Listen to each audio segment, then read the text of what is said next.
Who's Tom? That's not what he said. It sounded like that's what he said, but that's not what he said. Time. Okay, well, I don't know, man.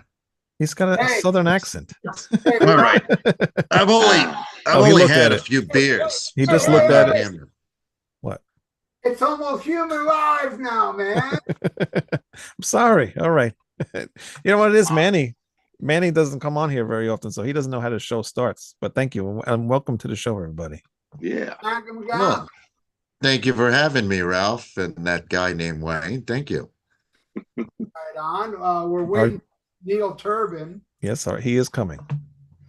I'm hoping he's coming. I saw him sharing a link on his Yeah. page. Okay. I did as well. Yeah, he Yeah, just so he'll replied come back to me. on. He's on his way. He's getting his computer run right now. I hope What, it's. what has everybody been up to this week? I went and Oh, saw. Who did I go see again? You Oh, saw Wolfgang. I saw Wolfgang Van Halen. wow, how was that? Really, really good. Now, Ralph, you said you didn't care for the albums, but you liked them live, right? Live, they were amazing. Way better than the record. I thought it Wow. was fucking awesome. And the night before, I saw Queensryche and Armstein. How was Armored Saint with Daniel McMaster singing?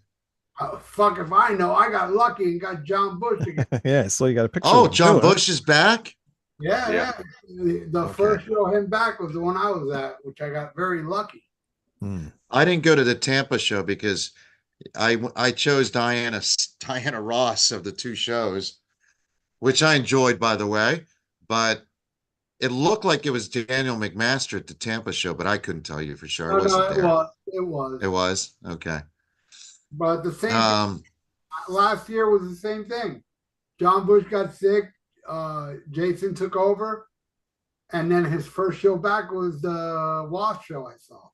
Hmm. I got lucky twice because I don't want to see them with anybody else but John Bush. Yeah, I couldn't imagine that without John Bush. No, it's not going to be good. No. Sorry, it's not. I saw Judas Priest with Sabaton. Great show.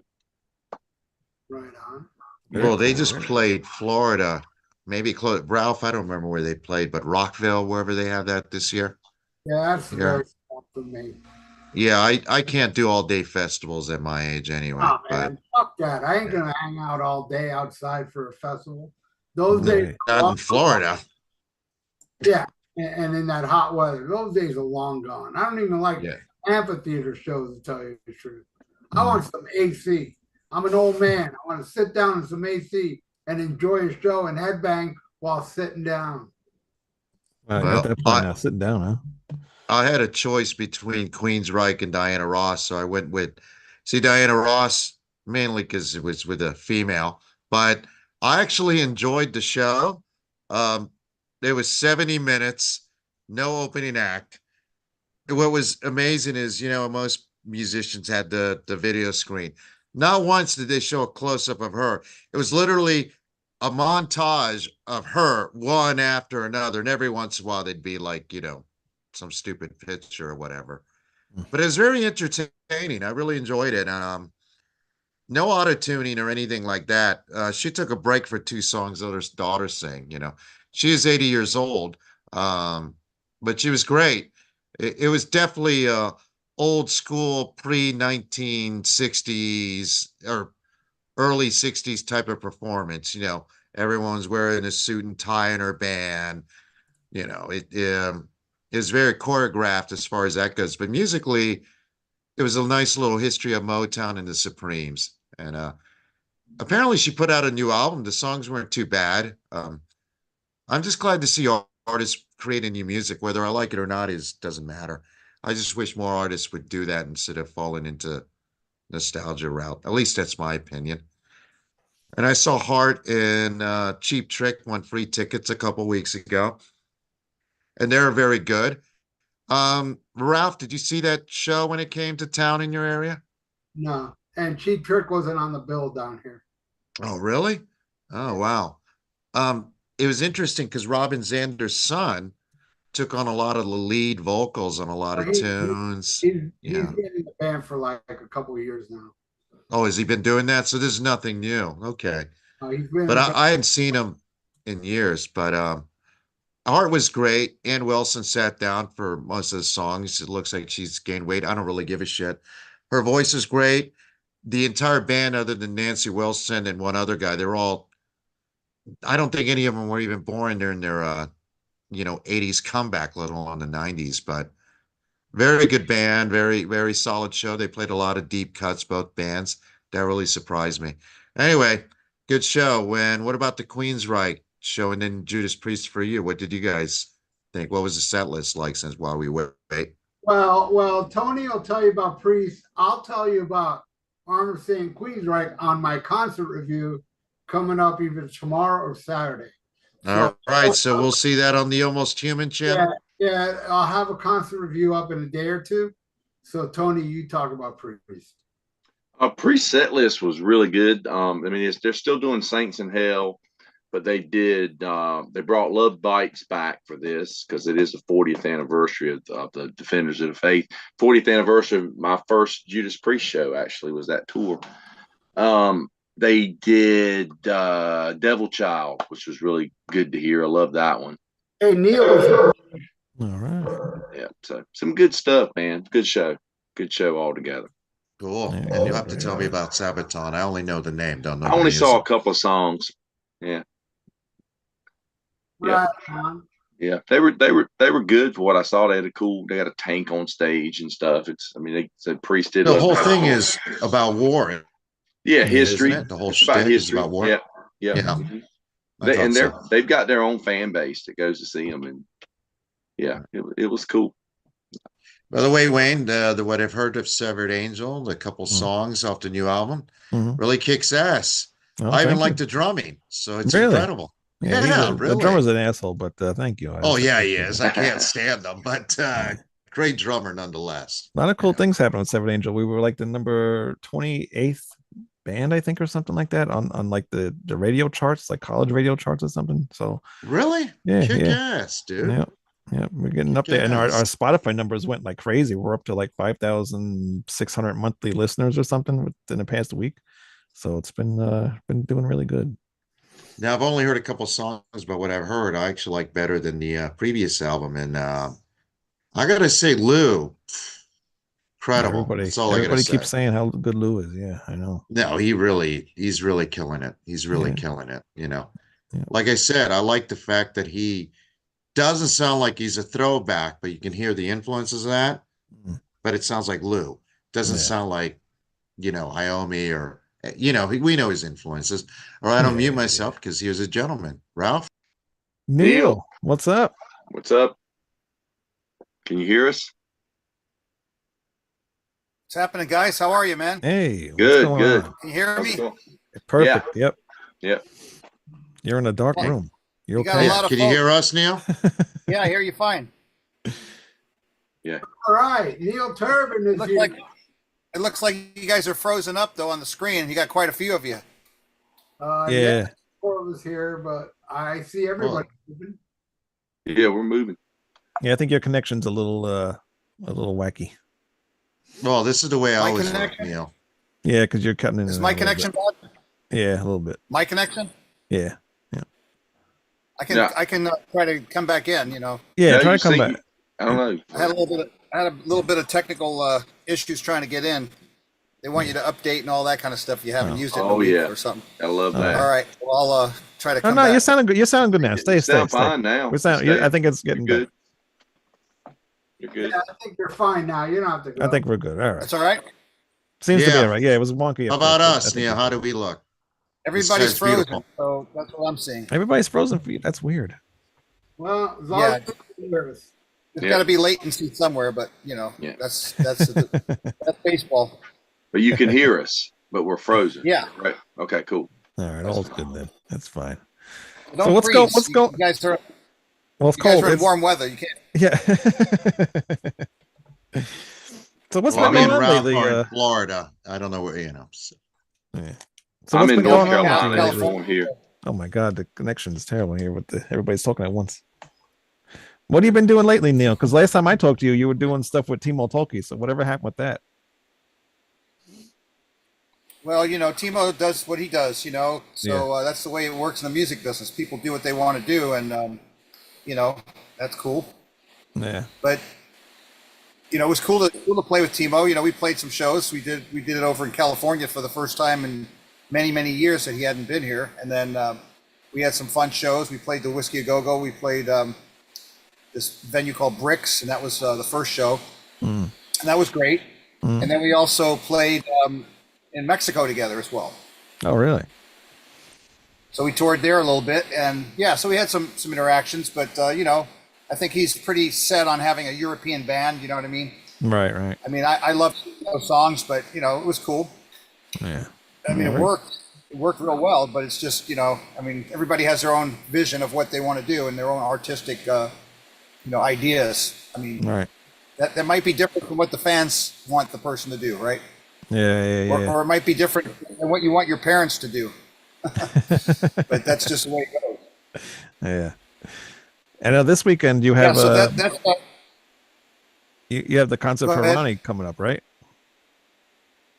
yeah, that's Rock for Ronnie, and it's an honor for me. You know, I'm thrilled, and it's a great privilege and honor to be back 3 times. Oh, wow. This will be the 3rd time that I'll be singing for Eddie Trunk's All Stars, so that's kind of ironic and cool. But also very cool to be playing with, you know, some phenomenal people, and of course doing it for Ronnie and the Dio Cancer Fund. So it's a fantastic, you know, cause.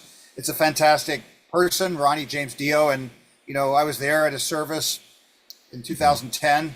Actually, it was, you know, what, 14 years ago today Right. that happened, I think. Or is that? Yeah. Yeah. He Yes, passed today. away. I think it is. May 16th. Yes, today. right?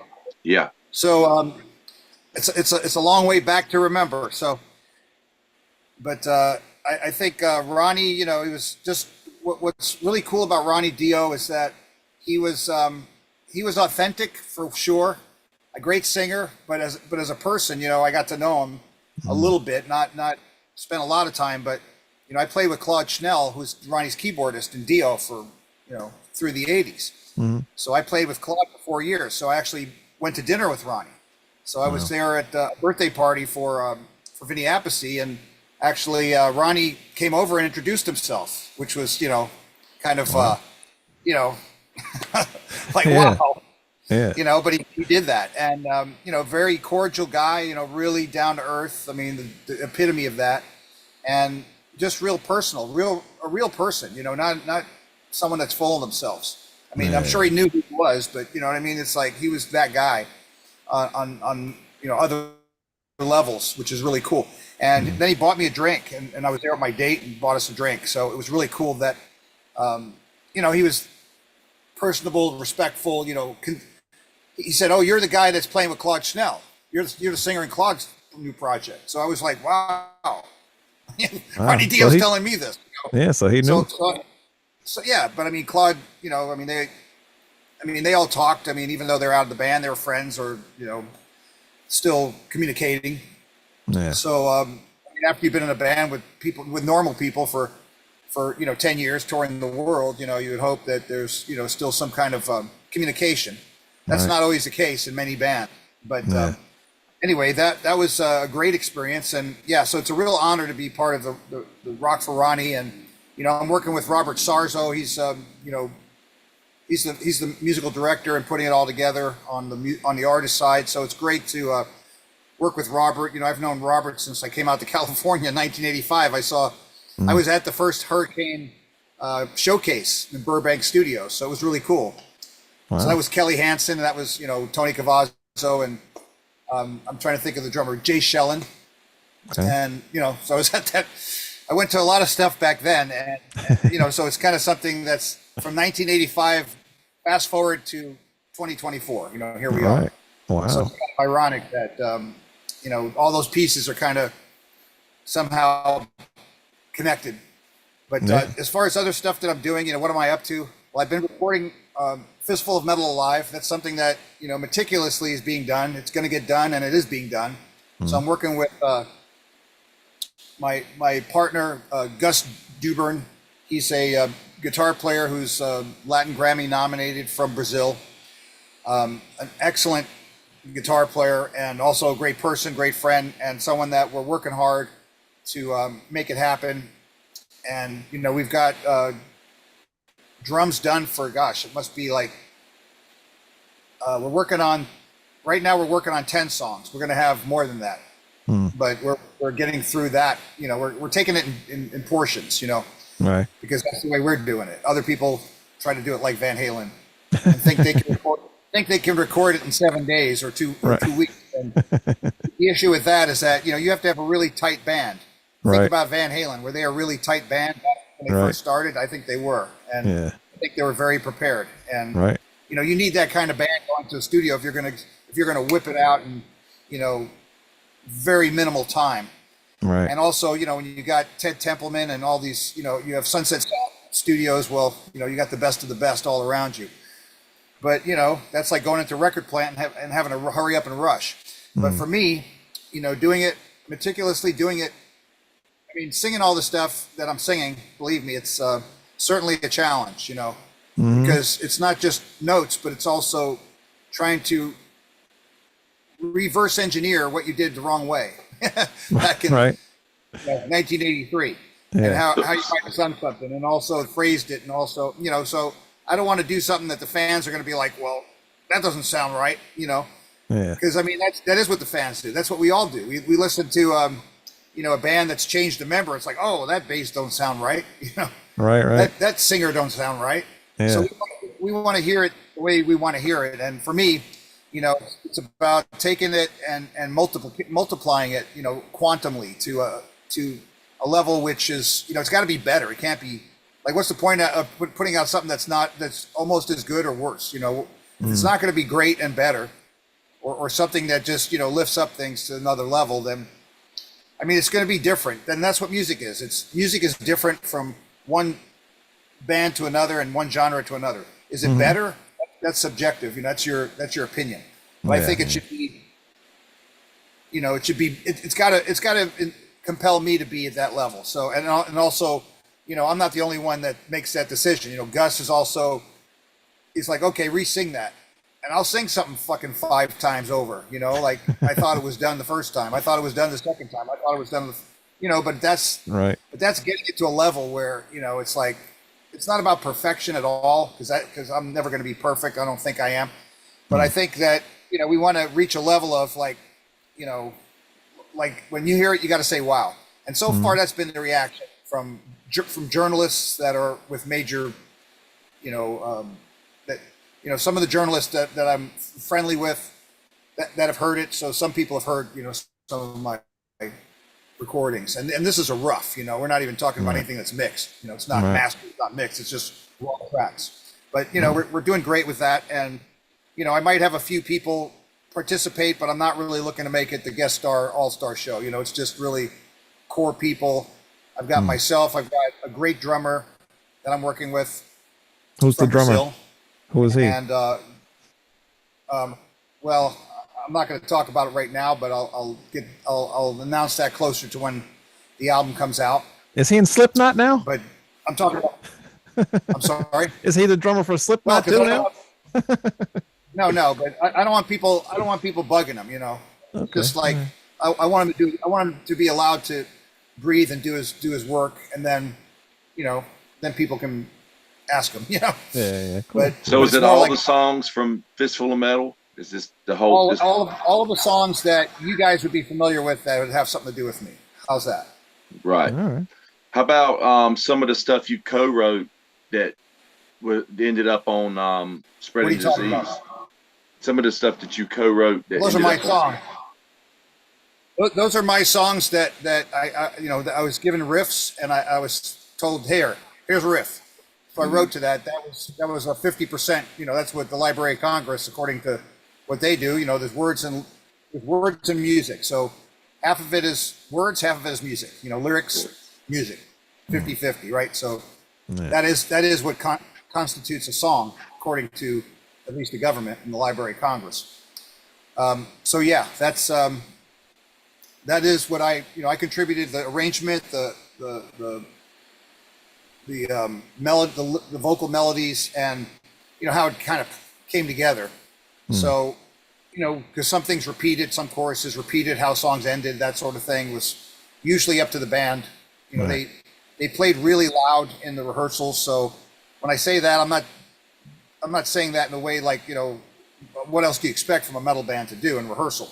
But I mean, extremely loud. You couldn't even have a conversation. There was no like working on stuff in the rehearsals. Like they played stuff again and again and again and again. It was over and over, and it wasn't, you know, like an interactive type of work. So I had to take the songs and I had to do it at home. I had to go in my room. I had to go work on, you know, writing lyrics, and that's kind of how it came together. But as far as recording those songs, yes, I will be recording all of those songs that you're asking about, and you know, doing it the way that I wrote them, because some of them were you know, I wouldn't call.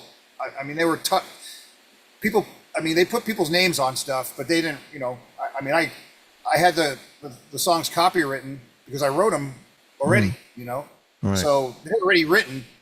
And then there was another singer that joined Anthrax after I left, and then they had, you know, Joey after that. So Matt Fallon, right? So I'm playing the songs the way I wrote them. That's what I'm trying to say. Okay. So that might be different than what people are familiar with. You know, I'm not trying to be Anthrax. I'm not trying to be like Anthrax, and I'm not trying to have any part of Anthrax, because, you know, that's just not something that's needed. Hey, we had a question. We got some live questions here. Someone asked, what was the album that got you hooked on music? You know, the album that got me hooked on music, that's kind of a loaded question of sorts, because when I was a child, you know, I heard songs on the radio just like everybody, you know, at least in those days. And I didn't necessarily have the funding to go and buy every album or every song I liked. But those days, I don't think people were really putting out albums necessarily. There were songs on the radio, then there were singles, and then, of course, you know, bands started getting focused on the albums, and the bigger bands were putting out albums, but bands were still putting out 45s back in those days. You know, for an independent band, you know, to put something, you know, they'd have to go record it and then, you know, have a single and a B-side. I mean, that was. I mean, I'm not from the 50s. I was, you know. We're talking about the 70s, you know, go fund a whole album, you know, that's expensive, right? But yeah, as far as what album got me hooked, I would say, you know, early on, you know, it was Beatles and Stones and all the R&B bands and all the heavy things that I could hear on the radio that resembled something that was, you know, I mean, when you heard something like, you know, The Who or Jimi Hendrix on the radio, it's like, wow, you know, or Black Sabbath or, you know, Deep Purple in those days. You know, that was kind of Led Zeppelin. I mean, that was absolutely like, you know, got my attention. But there was, you know, other songwriting that got my attention, some of the hit songs that were out there.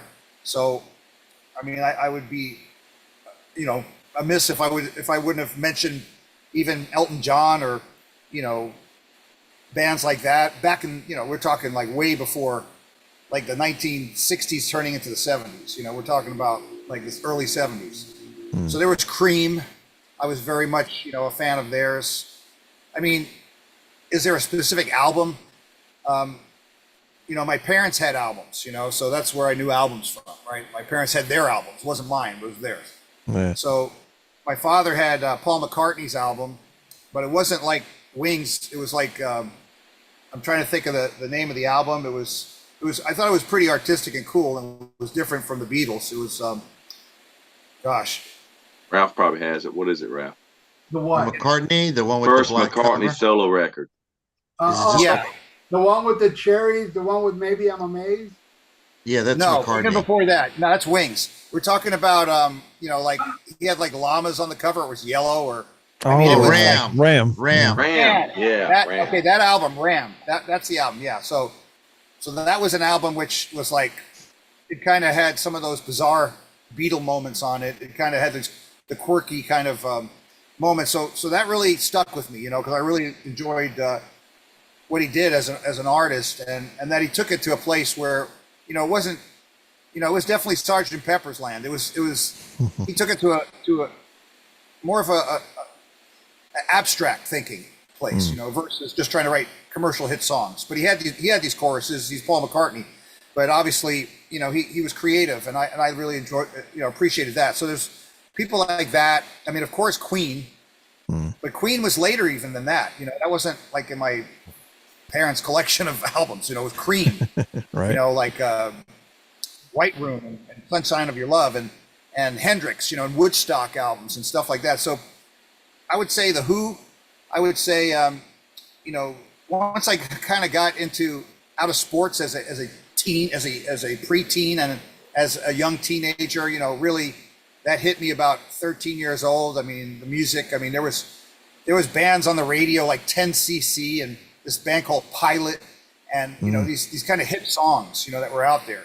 So it was always these melodic songs that kind of pulled me in, and I was like, okay, I want to go play some rough sports, so hockey or football or basketball or contact sports. And then it's like, okay, well, I'm getting beat up here, and then the music just really kind of took over. It was like playing ice hockey was expensive in New York, and it was, you know, a long drive, and it was like I needed other people to help me with it. So I don't know, music just kind of became more of the thing that I was gravitating towards. So my story maybe is not so interesting in terms of just naming a name and saying this album is the one. But there was a lot of albums. I mean, when you're an enthusiast of music, I mean, you love all the things that are good. It's kind of like saying what food made you want to eat food. You know, like I think there's a few things. Like if I had to say one, I'd say pizza, right? Right. I mean, I am from New York originally, but it's kind of like, you know, it's hard to pinpoint, you know, a band. But I can tell you this: when I heard, you know, these heavy metal bands, and then I heard, you know, I went to an audition when I was 14. I was singing for this guy Frankie Carr. He was the guy who wrote. He didn't write the song "You Are the Woman," but this band Firefall. He was in Brooklyn, so I was like 14 years old. I went to this audition. This is way before Anthrax, way before my first band. And you know, I was a little bit in over my head. I mean, this guy was a pro. He was like in his 20s, and he already had been in Firefall. Like they already had songs that were like major hits. And I'm like, they're getting a ride from a friend or my parents or something trying to audition. But you know, that's kind of like when I would consider myself, you know, trying to go pro, because you know you're going for real auditions. And then after that, I auditioned for this other band, and ironically, the drummer from that band was the manager of Britney Spears, like the big attorney manager, Larry Rudolph. But he was a great double bass drummer, and this is in high school. So I was like in my first year of high school, and I auditioned for that band. And in that rehearsal, like I played with them twice. So one time at Larry Rudolph's house, his parents' house, and in their garage, and the other, or in their den, and then the other time in the studio in Bayside, New York. So I was in this studio, and the guitar player, I remember him, he was really cool. He had this guitar strap, and it had like a belt buckle kind of thing on the guitar strap. So this guy was older, he had a mustache, and I'm like, you know, probably, I'm 14 or maybe 15. I think I was 14. And yeah, you know, I'm like, oh man, you know, like I don't have this image. I gotta go buy some clothes. I need to go get some leather jackets, some denim, some, you know, I'm looking at them. And then I'm like, oh shit, you know, I need to have my own microphone. Oh shit, I need to, you know, then he pulls out this album. And he starts playing this record on a record player, right, on a turntable. For those people who don't know what it is, right, out there. So he starts playing Judas Priest, Hell Bent for Leather, and I was like, you know, after listening to like heavy metal pre Judas Priest, Hell Bent for Leather, it was like, okay, that was just like, whoa, this is unbelievable. And so I had a lot of work to do, because, you know, one of the first singers that I was kind of singing songs of, I mean, when I try to start singing, that is, would be Robin Zander. And what's really bizarre about Robin Zander is that all of his singing is right from his throat. It's like all from here, you know, we're all right, everything's all right, right from here. And that's not the best way to sing. I mean, not for me. And Robin does a freaking incredible job, and he's an incredible legacy of a singer, but you know, what a great artist.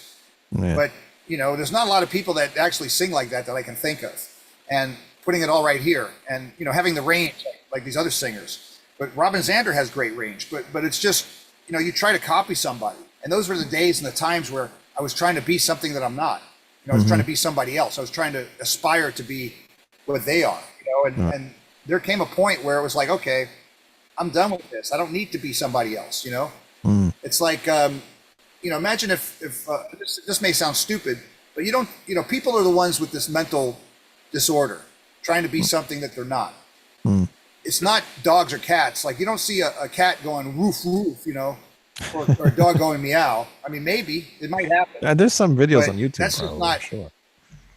Yeah, there's probably some videos, but I'm just saying it's not a thing that, like, with human beings. I mean, that's like what people try to do. Like, you got people try to copy others like nonstop. So I think there's a point artistically where, you just want to be you, right? Just do you. Yeah. And as a singer, that's something raised today, but it's something that took me a long journey to get there. And I think by the time I got to Fistful of Metal and Soldiers of Metal, even, more so Fistful of Metal, and that was in 1983, I just was kind of getting to my own place. Like, I appreciated other singers. I appreciated certain characteristics about other singers, but I was, more trying to sing like me and not trying to, my voice don't go like Freddie Mercury. You know what I mean? I'm not him. Right. I'm not trying to be him. And my voice don't go like Ronnie Dio or Rob Halford or Ian Gillan or, or Ozzy Osbourne or, I love their singing. And I also love, R&B singers as well. So I grew up with that as well. So Motown and the Jackson 5 and, all the R&B singers, on from Sam Cooke to Otis Redding to Al Green to Marvin Gaye to Stevie Wonder. I mean, I was part of New York, and that was the scene. And also it was the Latin culture. It was also, the Cubano, the Puerto Rican culture in New York and, Latin America. I mean, it was all over. And, South Bronx, the Bronx and Brooklyn and Queens. I mean, it was just a melting pot. So you're exposed to all of the different music. I mean, I go to Central Park and, Santana, they had the festival there. And that's who I saw. And, and then I saw all these concerts in Central Park back in the day. I mean, it would be a long conversation if I said everything, but it's just all of these things were influences. And I appreciated punk rock. I was part of that original movement of punk rock before hardcore punk. The Sex Pistols and the Ramones. I mean, I saw the Ramones in the 70s in New York a bunch of times. And, for me, that was really where I was at. So when I had my first band, The New Race, we really were pursuing like a punk rock meets kind of heavy, like hard rock, heavy rock direction. I don't know if I'd call it metal, but there was some metal aspects of it. And it was definitely underground, and it was definitely like, we were in the club scene. I was playing CBGBs and Max's Kansas City. I worked at Max's. So that kind of put me in that loop of, that on the back end of the real punk scene. So the Clash, Generation X, those kind of bands. I mean, there's a lot of other bands that kind of are off of that, the Buzzcocks and Undertones and all these New York bands. So I was really in touch with the New York scene. So Wayne County and the Electric Chairs before he became Jane County and the Electric Chairs. I mean, great music, and great attitude. And there's so many bands. There was this band Neon Leon. And then I would go to rehearsals of other bands. I'd be at, showcases. I mean, I saw the band Stars in their showcase. I saw them when they became Hellcats. I saw them play Gildersleeves, Great Gildersleeves. I saw, I was hanging out. I mean, and that's all pre Anthrax stuff, way back. Yeah. And I had this girlfriend, this ex-girlfriend who, she worked for the management of Aerosmith and AC/DC and other bands, Def Leppard. So it was Lieber Krebs. So I went to a lot of concerts because of her. And also I ended up with a lot of demo tapes or a lot of submissions that, here, check out my band kind of thing. Right. And I ended up with that and also advanced copies. So I got to learn about bands that I never knew. I got from her on Career Records, Saxon Wheels of Steel. I'm like, oh shit. When I heard that, the motorcycle band thing. And all of a sudden, the band started kicking in, and just the tones they had and the singing from Biff Byford, and holy smokes, the drumming and Paul Quinn, the way he would play, it was like another planet of talent. And and that really to me was like, and then getting exposed to Iron Maiden and the early Iron Maiden stuff. So I never really wanted to be those people, but I will say that it's a huge influence. and I loved that. And you know, it was like it came out, I got it, and poof, it was gone because Guy Speranza left the band. He was touring with them all these years before, All right. doing, you know, I see that stuff posted from Sandy Slavin, the drummer from Fire Down Under, and he's like on all these concerts playing with AC/DC and Thin Lizzy. I mean, those are the bands I really love, and I never got to see what the original people, you know, and I wish I would have. But I'm very heavily influenced by them, as well as, you know, Jimi Hendrix. You know, I did a Jimi Hendrix song on my solo album way back. You know, Hendrix was a huge influence because not only his guitar playing, but his singing was very it was very inspired, and it was like spiritual, because that's what singing is. Like where's an E note? Where's an F chord? You know what I mean? Like, it's like you can't just look on a keyboard and say, oh, here's an E, here's an F sharp, you know. Right. Not on your voice. Like, that's, you know, like where you can't you can visualize it on a keyboard or on a fretboard, but not, you know, on a person. It's quantum, really spiritual. So from my standpoint, Jimmy was really that guy. He really connected, you know, he really connected with the music. And I try to understand what that was, and, you know, how do you connect with the music that way, and then connecting with the audience that way.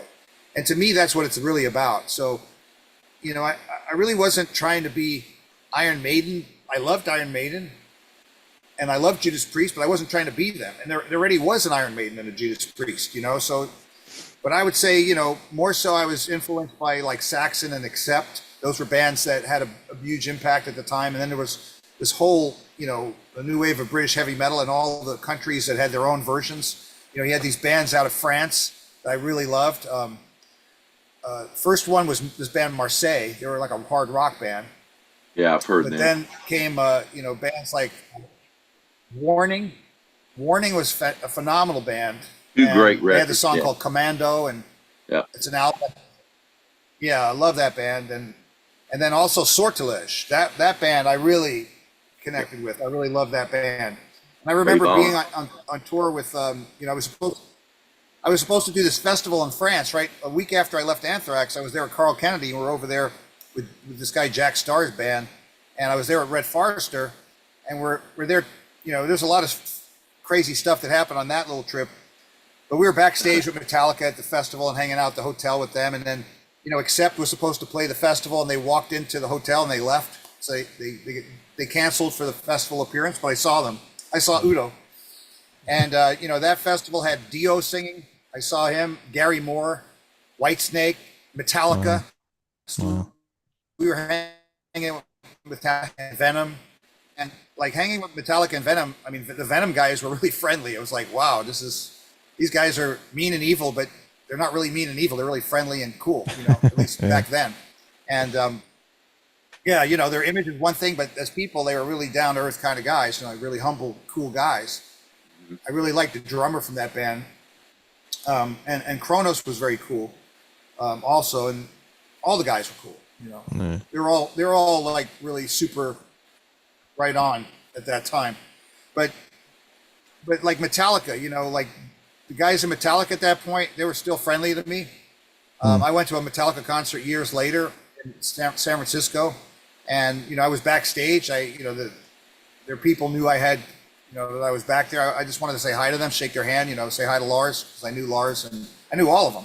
Yeah. Like, and even Robert I met later on, you know, doing one of the Brian Tishy shows, like Randy Rose Remembered. I think I was at the Ox and the Loon show, and I met Robert Trujillo at that, and he was always cool. Robert's, you know, goes to a lot of those events, but you know, it's too bad that James and Lars wouldn't just come out, stick their head out, and say hi, you know, like that, or how you doing? Good to see you. Gotta go. Really? Yeah. Well, you guys used to hang out a lot back then, right? Well, you know, I got stories that I'll tell someday, you know, that I know. Have you thought about we hung writing? out. Have you thought about writing a book? No. There's a lot of things to do, you know. I'm still recording and writing music and still touring, and I mean, I have a tour coming up in July. I'm going to be playing in at least 5 Latin countries. Going to Argentina, and I'll be playing in Chile, and and I'll be playing. And for the first time, I was supposed to play there with Onslaught in 2014. That fell through for Onslaught. So I was kind of bummed because I had my passport, my visa for Chile and for Brazil. But I did play on my own in Brazil and last year, and that was phenomenal. We had, sold out shows. We had, great band, great group of guys over there. So I look forward to getting back over there with them. I know that we're planning to come back to Brazil. That'll be announced, but that's what we're working on right now. And also Paraguay. Let's see. There's some other countries that might also kind of be added to that. Argentina, Chile, Paraguay. I know I'm leaving somebody out, right? Probably Brazil. And there's another one. Oh, I think we're going to Bolivia. Wow. Yeah. So, I mean, you got to keep pushing. You got to keep doing what you believe. I look at it like this. This is kind of my perspective. Look at Mike Tyson. All these people are pundits. They're all like, oh, Monday morning quarterback. Oh, Mike, he's looking bad. Oh, he's looking this. Mike ain't looking bad. I think he's ripping ass. He's kicking ass. And he's a force to be reckoned with. I mean, Mike Tyson is absolutely, a fierce fighter. And you don't want to go head to head with Mike Tyson. And I met Mike Tyson in person in Miami. I was there in Coconut Grove. This is, probably 15 years ago or so, more than that. Yeah. He was shopping, and I would happen to be in the store during the day, like earlier in the day. And there was some girl that was working the counter, and he was, interested in talking to her. And he had this fanny pack, and it was loaded with cash. And he opened it up, and then he had what they call a minder, someone that's minding him, keeping him, making sure you don't end up kidnapped or walking around with 25 grand in his knapsack or whatever he calls it. Yeah. So, but I'm just trying to say about Mike Tyson. When I shook his hand, I mean, his damn hand was like a rock'em sock'em robot. It was like a fucking leg of lamb. I mean, it was like a thick, like it was this big. It was like a fistful of metal. Like take your hand and put it with your knee, like that. Go like that. And that's his hand. It was that big. So I'm like, and he was, strong handshake. I'm like, and there's like no expression on his face, just like, looks like Mike Tyson, right? Just like you're in the ring with him. Holy shit! I was just shaking his hand. So, all I could say is that Mike believes in himself. He may not have believed in himself in the beginning. Maybe his coaches got him there, but he believes in himself, and he's training, and he knows he's fighting, so he's training. And I think that mentality, that frame of mind, is really valuable to consider. If you're going to go do something, then fucking train, man. Fucking be ready. Be ready to fucking be fierce, because there's other people out there that are going to want your job. And Mike is he's doing that, and I respect him greatly. I think I think that what's that guy, Jake Paul? He's a bigger guy, but Mike Jake Paul, he's a little skinny guy. He's going to die. Well, he's not skinny. He looked like he was bigger than Mike in the last video I saw. But I don't know. Maybe he got big. I don't know. All I can say is that Mike Tyson's hit bigger people than himself and knocked them right out. So I would say that Mike believes in himself, and that's why I'm bringing it up. I'm not even trying to discuss like boxing, but but I think the thing about Mike is that he believes in himself, and that's what it takes. You got to believe in yourself and know what you're doing, and that's what I do know about myself. So I'm confident about what we're doing, and I'm not trying to be Anthrax. I don't want to be Anthrax, and personally, I have a different direction, really, and they have a different direction as well. Yeah. But I think what I have to offer is, I sing the songs like the, I can sing them the way I did back in 1983, 1984, 1982, because that's when I was in the band. So I can sing them that way. So I'm going to, and I can hit high notes. I can hit high screams. I can, sing all the gruff and huff and puff type stuff, Yeah. So why not? And the fans loved it. I mean, we did it in Brazil. There's video of it. I mean, it was great. It was successful. It was fun, and we had a great time. And that's what we're going to do more of. And I have new songs as well. I'm not trying to ride the old, the old coattails or anything like that. But that's what people are familiar with. You go to a concert, and then a band plays all new songs. You want to hear all the old songs. You want to hear the hits. So people want to hear those songs. I want to play both. I want to play both because I know that the fans want to hear certain songs. I mean, as far as I'm concerned, I play all new songs. Forget the past, burn it out, burn it, light it on fire. But people want to hear that. I mean, shit, you can't even today. Bands that are cover bands are making more money than some of the original bands. It's like, Right. Of course. Yeah. you got these tribute bands that are playing amphitheaters and arenas, and their original band is like, wait a second, they're playing a theater, and the cover band is playing the tribute. Right. I mean, I just don't get into the ones where they try to dress up and they play like Barbie. They get all dressed up trying to look like the band, like they get their wig and they're trying to look like that. I mean, I think it's better when, for me at least, when they're just trying to be more themselves and play the songs. Like there are some bands that what do they really look like? What is the band identity really? Are you like, if you're going to do a Grateful Dead tribute band, are you going to look like Jerry Garcia? Do you have to grow a beard and have the same hair? I mean, And gain all that weight. as long as you got the little hair on the shirt. Neil, our mutual friend Jimmy K from the Metal Boys asked me to ask you a question. Oh my God, Jimmy! You can ask me questions all the time. You're gonna do it now, okay, Jimmy? He wants me to ask you about the time Johnny Z asked you to sing for Metallica. Oh God. Well, the way it went was like this. Okay, so we were in the studio at Pyramid Studios in Ithaca, New York, and Johnny had come up from Old Bridge Township where he lived. Right, he drove up to Cortland to stay with us, at the Rock and Roll Hotel.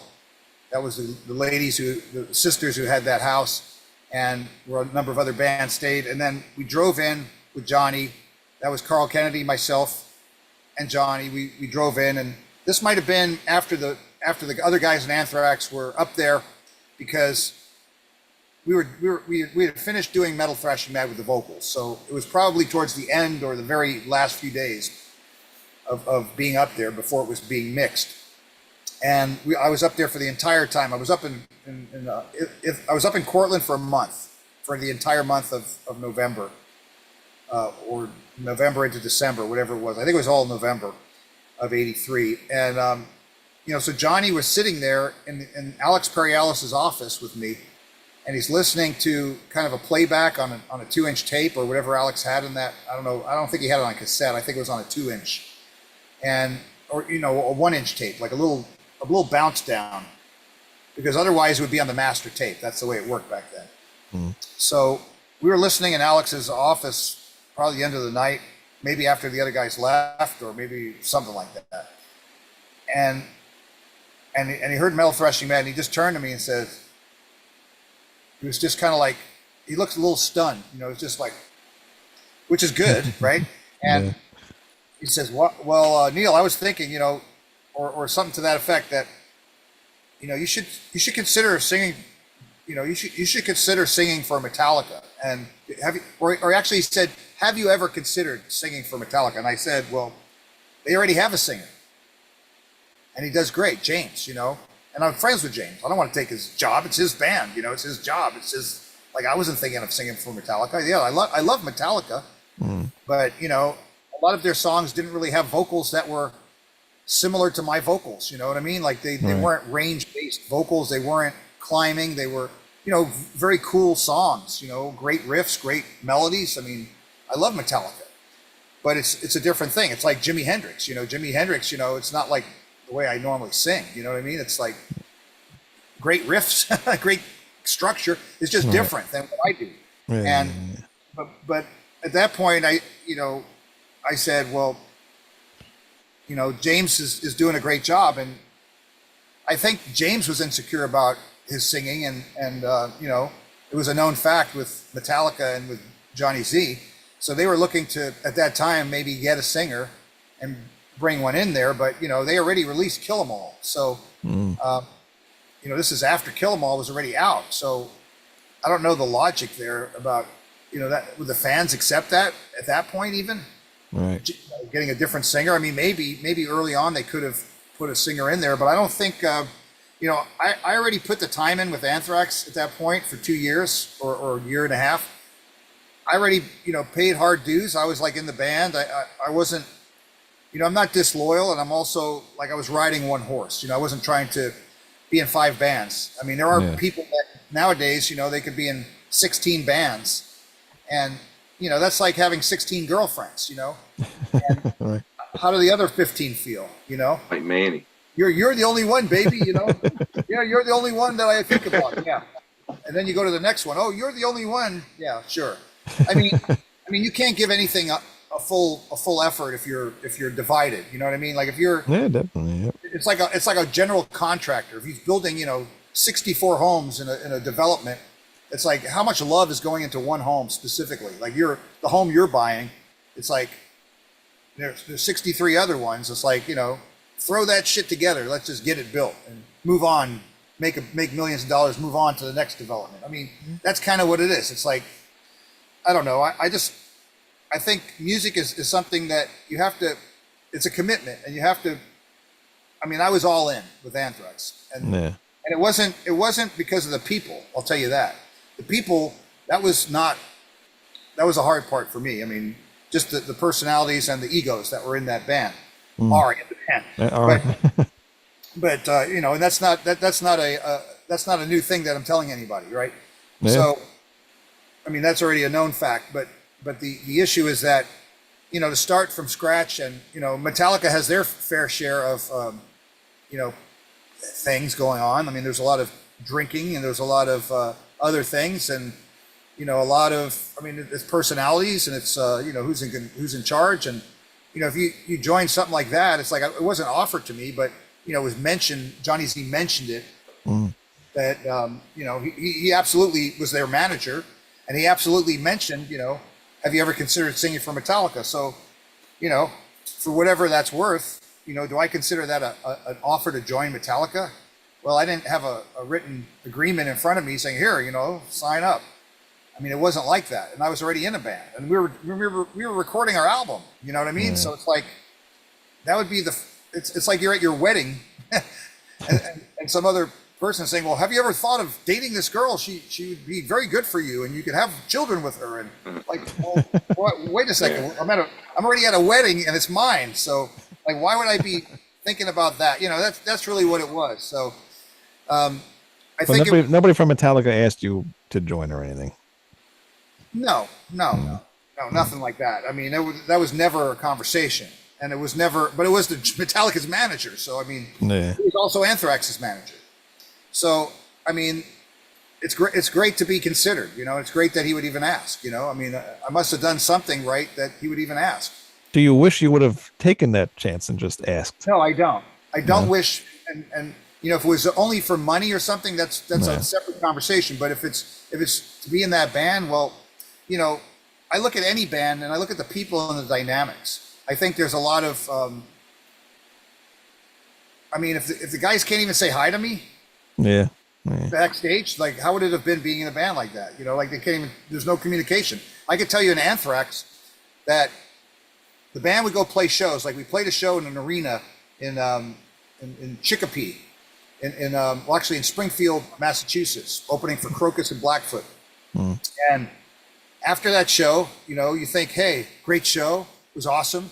I'm driving back with the truck because that's what I chose to do. Everyone else drove together. I drove with the guy who brought the equipment.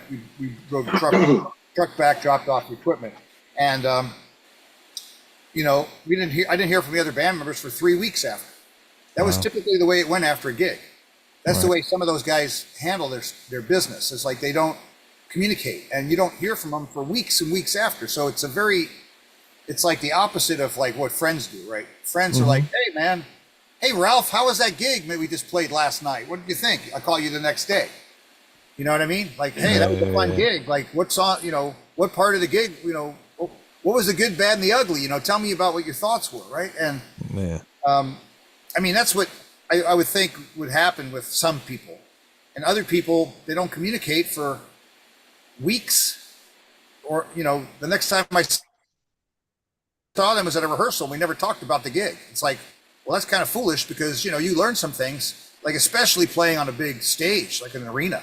Like Yeah. I can tell you that was the days before in-ear monitors, Yeah. and it was the days before I had a wireless microphone. And thank goodness I didn't use a wireless, but because I'm not a big fan of them, but I'm a fan of wired. And you know, I like to have a good signal and have, you know, high fidelity, like real good quality. And also, you know, you need a tank on stage. You need something that's going to be reliable, not something that's going to be fragile and you hit the wrong button by accident with your finger or something, or, you know, starts getting spotty reception. But on a big stage like that, when you go far away from the drums, you go far away from the amplifiers, the sound changes. Oh yeah. So it's like, holy shit, you know, I'm here in the arena, I'm hearing like the drums, boom, dot, boom, you know, it's like, whoa, you're hearing the echo and through the PA, and it's like, you're trying to follow the song. Like, where'd the song go? Yeah.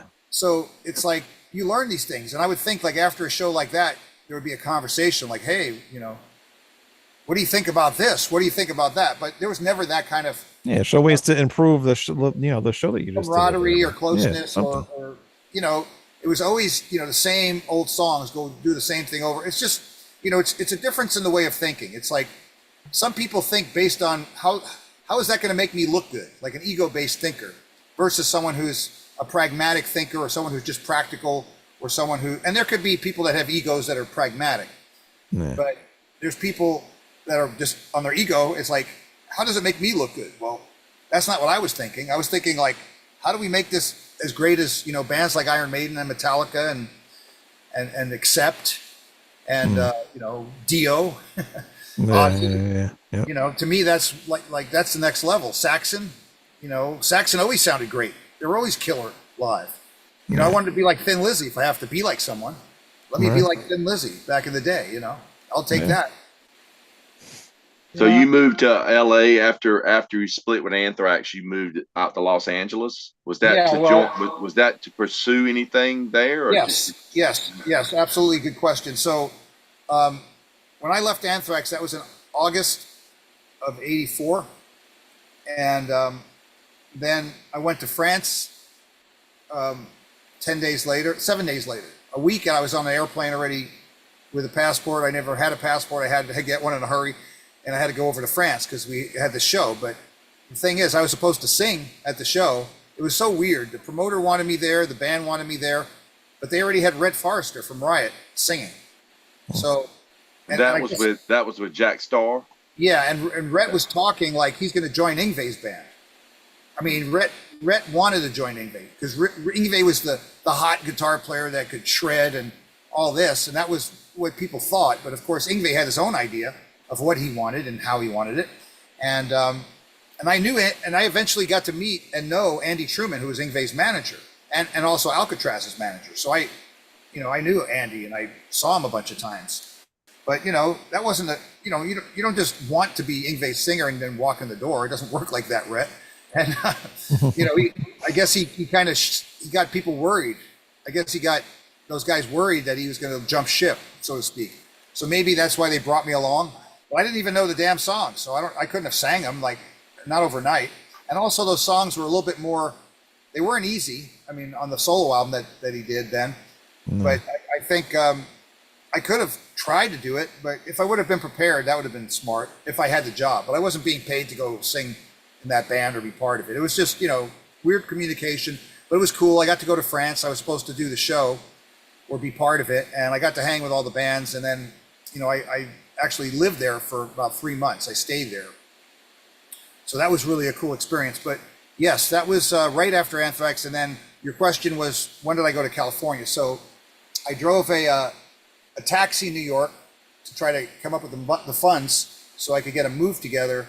And then I moved in March of '85, straight away to LA. So, and my feeling about New York then is trying to get the caliber of musicians, trying to get the level of players and a group of guys. You know, there were some real professionals in New York, but they were busy, and I wasn't in touch with them. I wasn't connected with those folks. And then you had guys that were kind of in the middle ground, like somewhere lower than where Anthrax was. And, you know, I just wasn't, you know, I just didn't see an opportunity.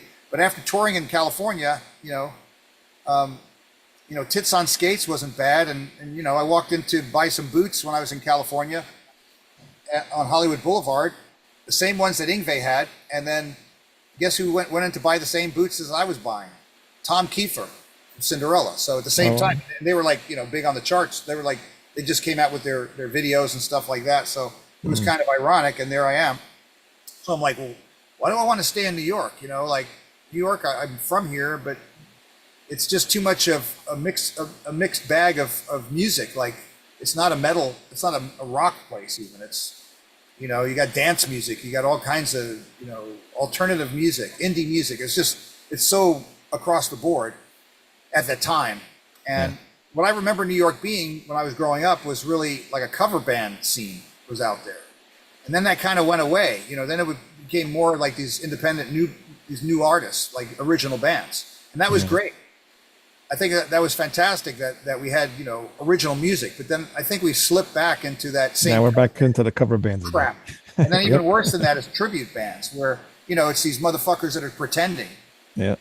Pretending you're the fairy godmother of fucking, Disney or something, like, come on, man. Like, get original. Like, at least play these cover songs, play it your way, like at least bring something to the table.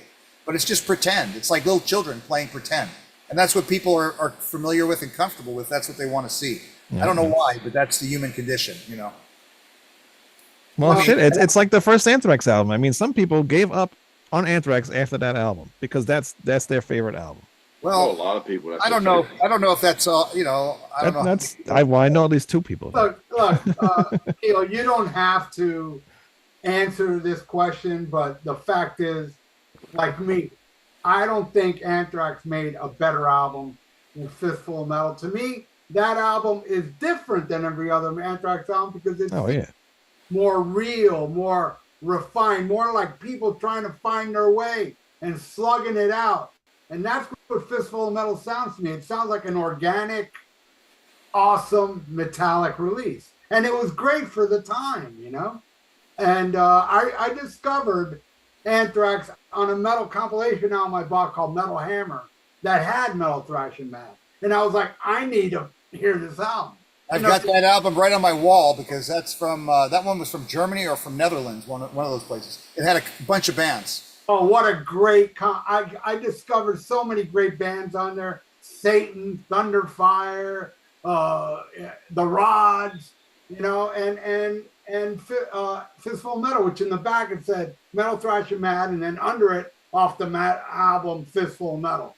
I need this album. And, I enjoyed Splendid Disease. I enjoyed White Noise. But it's the first album for me. I think that's the most real album that Anthrax ever released. I don't hear this is popular now, let's try to do this. That was pure metal, that album. It was just a pure metallic. I got a question for that album, though. Johnny Z, was he instrumental in making you guys do I'm 18? Absolutely. That's, I want to answer that, and I want to answer, basically the other thing that you talked about, Ralph, because you said, I guess the other guys were saying that, Fistful of Metal, and people left after that. Well, I mean, I personally, I would say that the band had a certain sound with that first album and the first single and the whole sound of the band. I would say the sound changed, it was different. And, that's, I don't think there's any debating that. The sound did change to some extent, and the direction changed. And just to kind of touch upon a couple of things, and I want to answer your question about Johnny Z as well, but I want to say that, the band, like I mentioned about my influence of punk rock and that aspect, which, people may or may not know about me, but the band at that point, when we came back off the first leg of the US Attack Tour in '84, the first part of the year, after the album came out, we toured in the Midwest and so forth, before we went out west and played in California and stuff, and in the Western states, some of them. What happened, and that was before playing with Metallica at Roseland, that was way before that, earlier in the year. So we came back, we did the tour, ate at Denny's, got $5 to go eat at Denny's. That's what I got paid to tour with Anthrax. That was it. I didn't get paid for shirts, didn't get paid for merch, didn't get paid for album sales, then didn't get paid for anything. And I had to ask him for a tour jacket.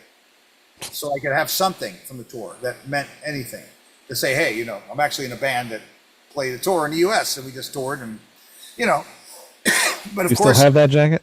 yeah. But of course, people ridiculed me. They wanted to put it down and twist it and flip it and gaslight me and say, oh, you know, Neil's this bully and he's this bad guy. But actually, it was the other way around.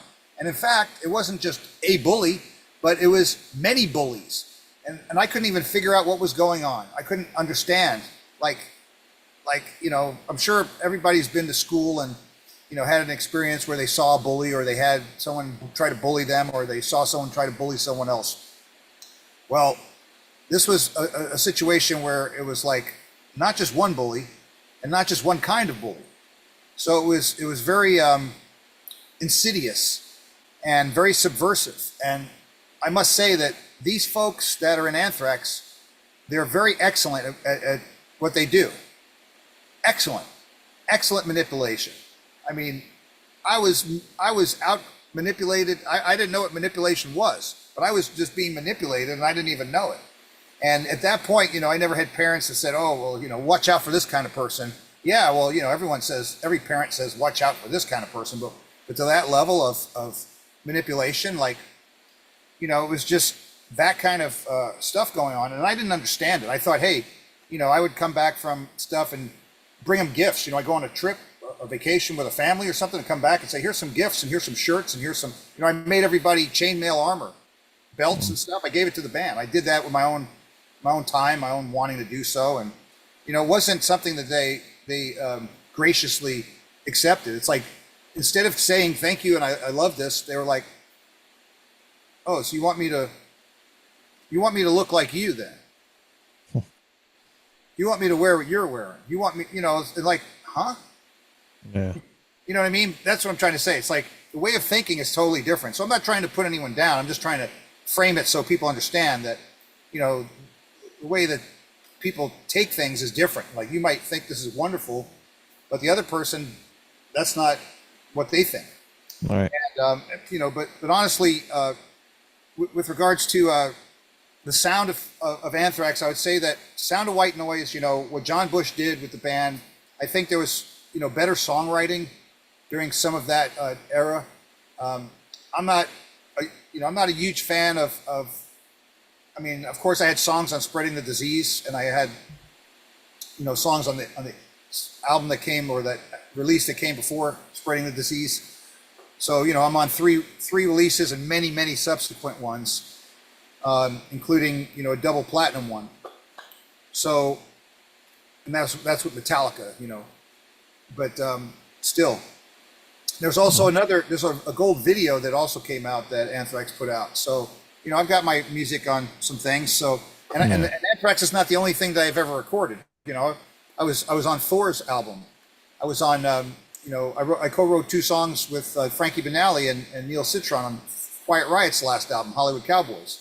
You know, why would Frankie Banali come to me after all these years? You know, I worked with him in '86 on Cooney's record. He comes back, it's like, hey, Neil, I want you to do this on the album. And then he comes back and says, hey, man, do you have any photos? Like, really? You want me to send my, what's it for, Frankie? Well, I want to put it on the album. What? Okay. Then he comes back and it's like, hey, Neil, do you have those tracks that you sang? It's like, why? Sure, Frankie. Why do you ask? It's like, well, I want to put your backup vocals on the album. I'm like, what?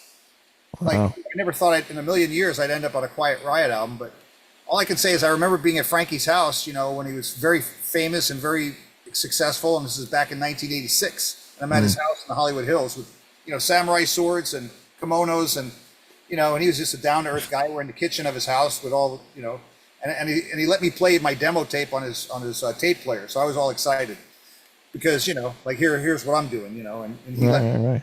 So that was pretty cool. And, you know, like, in other words, Anthrax is not the only thing that I ever, you know, aspired to do, but in any event, and basically I was part of the Sunset Strip scene for all through the second half of the 80s. You know, I moved out here, I was here the whole time playing in bands and my own bands, and, you know, but they don't think of me as someone who's part of that. They don't even really give me that consideration even here in LA, but that's all right. You know, I mean, whatever it is, you know, I'm just going to keep on doing what I do, keep pushing.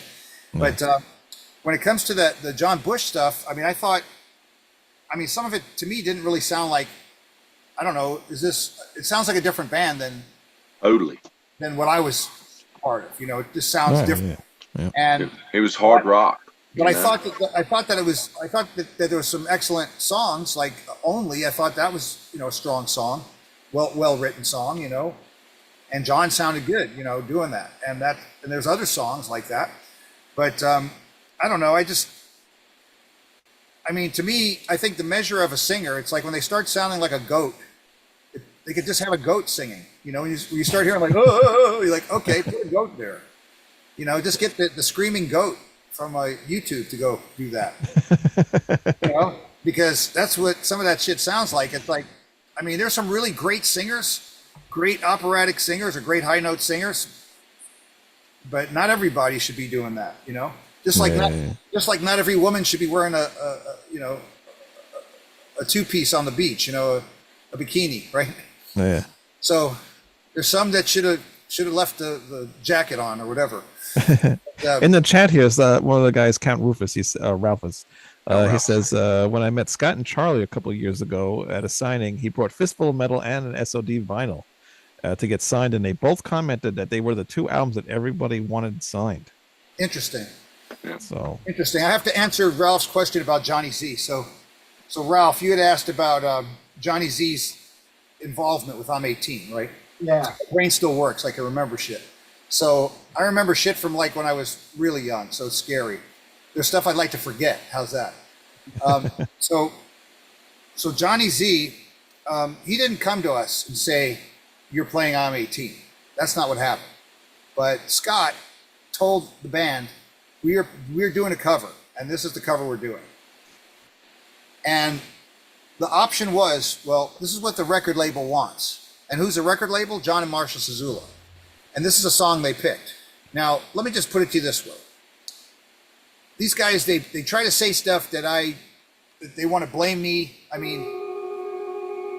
They want to see how I can disconnect this phone. Oh, is anybody important? Put them on the show. No. It's important enough to hang up, but I just don't want to answer it and have it. If I do something, then it's gonna. It's Scott Ian. He's watching the show right now. Yeah, he's like, "You son of a bitch." Yeah, I'm sorry about this, but of course someone has to call me. Of course. They can't. People probably say, "Oh, Neil's going to be on a live stream," so let's call him right now and let's start WhatsApping him and send him a bunch of fucking messages. Fucking idiots. Tell him to join the chat. Motherfuckers. And Turn hit your subscribe. fucking phones off. How do you do not disturb your landline? Anyway, I still have one. I like landlines. It reminds me of the old days, So, well, you like things plugged in, so. Well, it kind of it gives you a good connection. I don't know about this wireless shit, but microwaves and all that. So with Johnny Z, with I'm 18. Come on, guys. Like I'm 18. Why don't we just pick why don't we pick a Fleetwood Mac song even? Why don't we do like Stevie Nicks songs? Why don't we do the Eagles? What the fuck? Can't we fucking pick Schools Out or some other heavier song like I'm 18? Like what? So I'm like, what am I gonna do with this song? How am I gonna sing? Like what kind of crazy idea is this? Like my suggestion is, well, how do we tell them that Alice Cooper wrote a song called If You Want Blood, You Got It? But then he changed his name to AC/DC. Can't we do that song? Because that would fit us a lot better. And that's the song that I can sing. And I love Bon Scott. I did an AC/DC song, Touch Too Much, on my solo album from a long time ago. So for me, that was what I wanted to do. You can see how far I got with it, right? You can see how well they listen to me.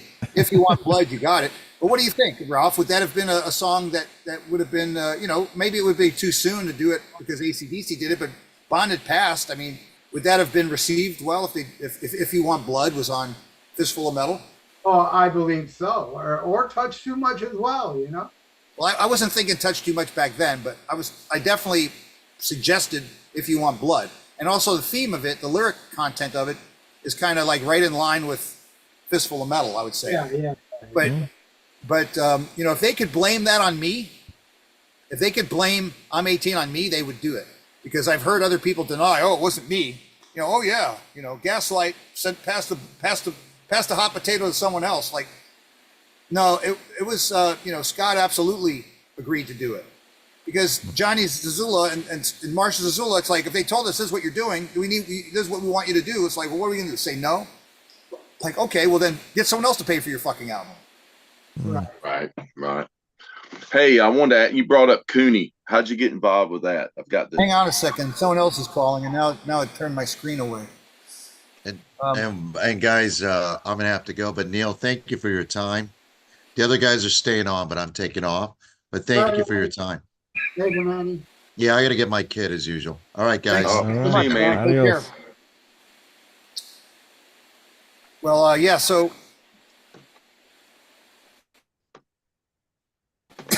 let me have you repeat that question so I got distracted with that call. I was saying, how did you get involved with the Cooney album, Mask? Oh, I can't. Cooney's a guitar player from Japan. Cooney, right. He was a guitar player from Japan. So I met. I know who he is. I was roommates with him. So, in his cockroach infested location in Palm Avenue in Hollywood. So yeah, I met Cooney through Ginger, who is a journalist and also a friend of Cooney's. She was a Japanese girl from Japan. She was also a child actor. She was pretty famous and a really cool girl. And so I met Ginger. I was hanging out at the Rainbow, and I was. I came over to California and I was staying with Lucy Forbes. First, I stayed with a family member. Then I was staying with Lucy Forbes, who's she had this company called Rock Congress. She was the one who booked me with Anthrax. So she had Heavy Metal Night Productions. I mean, she and her whole thing. I mean, she placed Dave Reese in Accept. David Reese. She took me on auditions for all kinds of bands. She brought me to Bill Ward's house in San Pedro, where we were sitting in his den or his living room, and he's playing me some songs from upcoming album that he was working on. He's like, well, let me hear some of your stuff. So I played him some stuff, and he's like telling me I sounded like, like he was comparing me to Glenn Hughes. And I'm like, well, I don't think so, but because I love Glenn Hughes, and I'm friends with Glenn. Glenn is a great guy. I don't think that I sounded anything like Glenn, and especially in those days. I mean, I got more into the R&B singing stuff, but it was kind of amazing that Bill would say something like that, and I remembered it. But it was cool that he was real down to earth and a great guy, and I guess he was trying to find his way and figure out what made sense for him. But I met with Bill Ward, and I met with Jeff Nichols from Black Sabbath back in under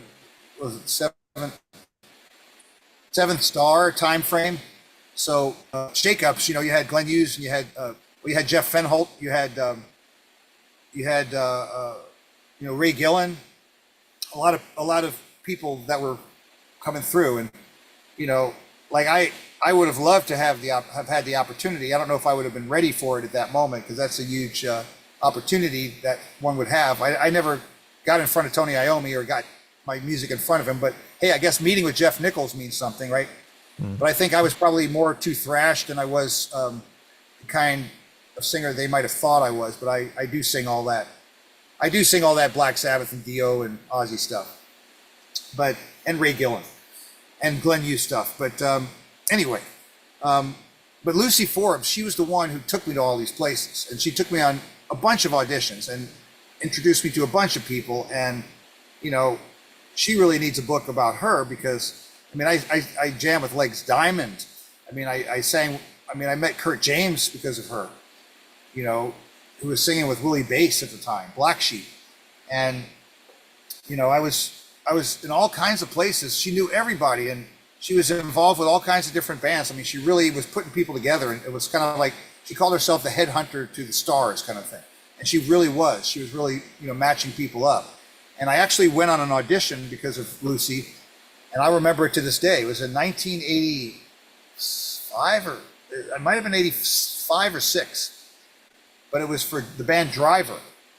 And there was Kurt James playing guitar with Rudy Starzo and Tommy Aldridge. And there I was in the room, and they said, come up with an original idea. And they started playing something. And I kind of sang like an Iron Maiden-esque kind of a melody to it.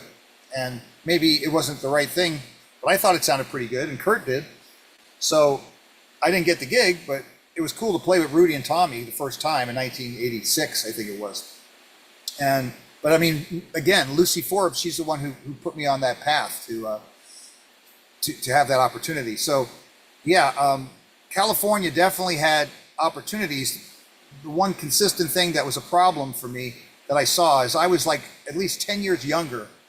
Like these people were 10 years older than me. They were from a different generation altogether. All the people I was auditioning for, they all had their shit together. They had these bands that had been out there, and you know, like they knew what they wanted, and they wanted to mold you to fit their thing. It's not like you're joining them, they're not joining you.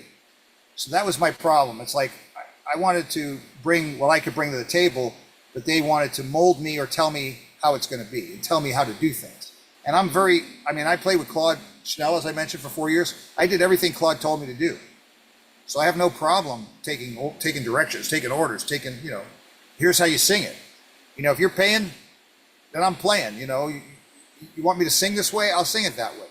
But if it's a band that I'm part of, well, you know, I bring something creative to the table, and I'm also a songwriter.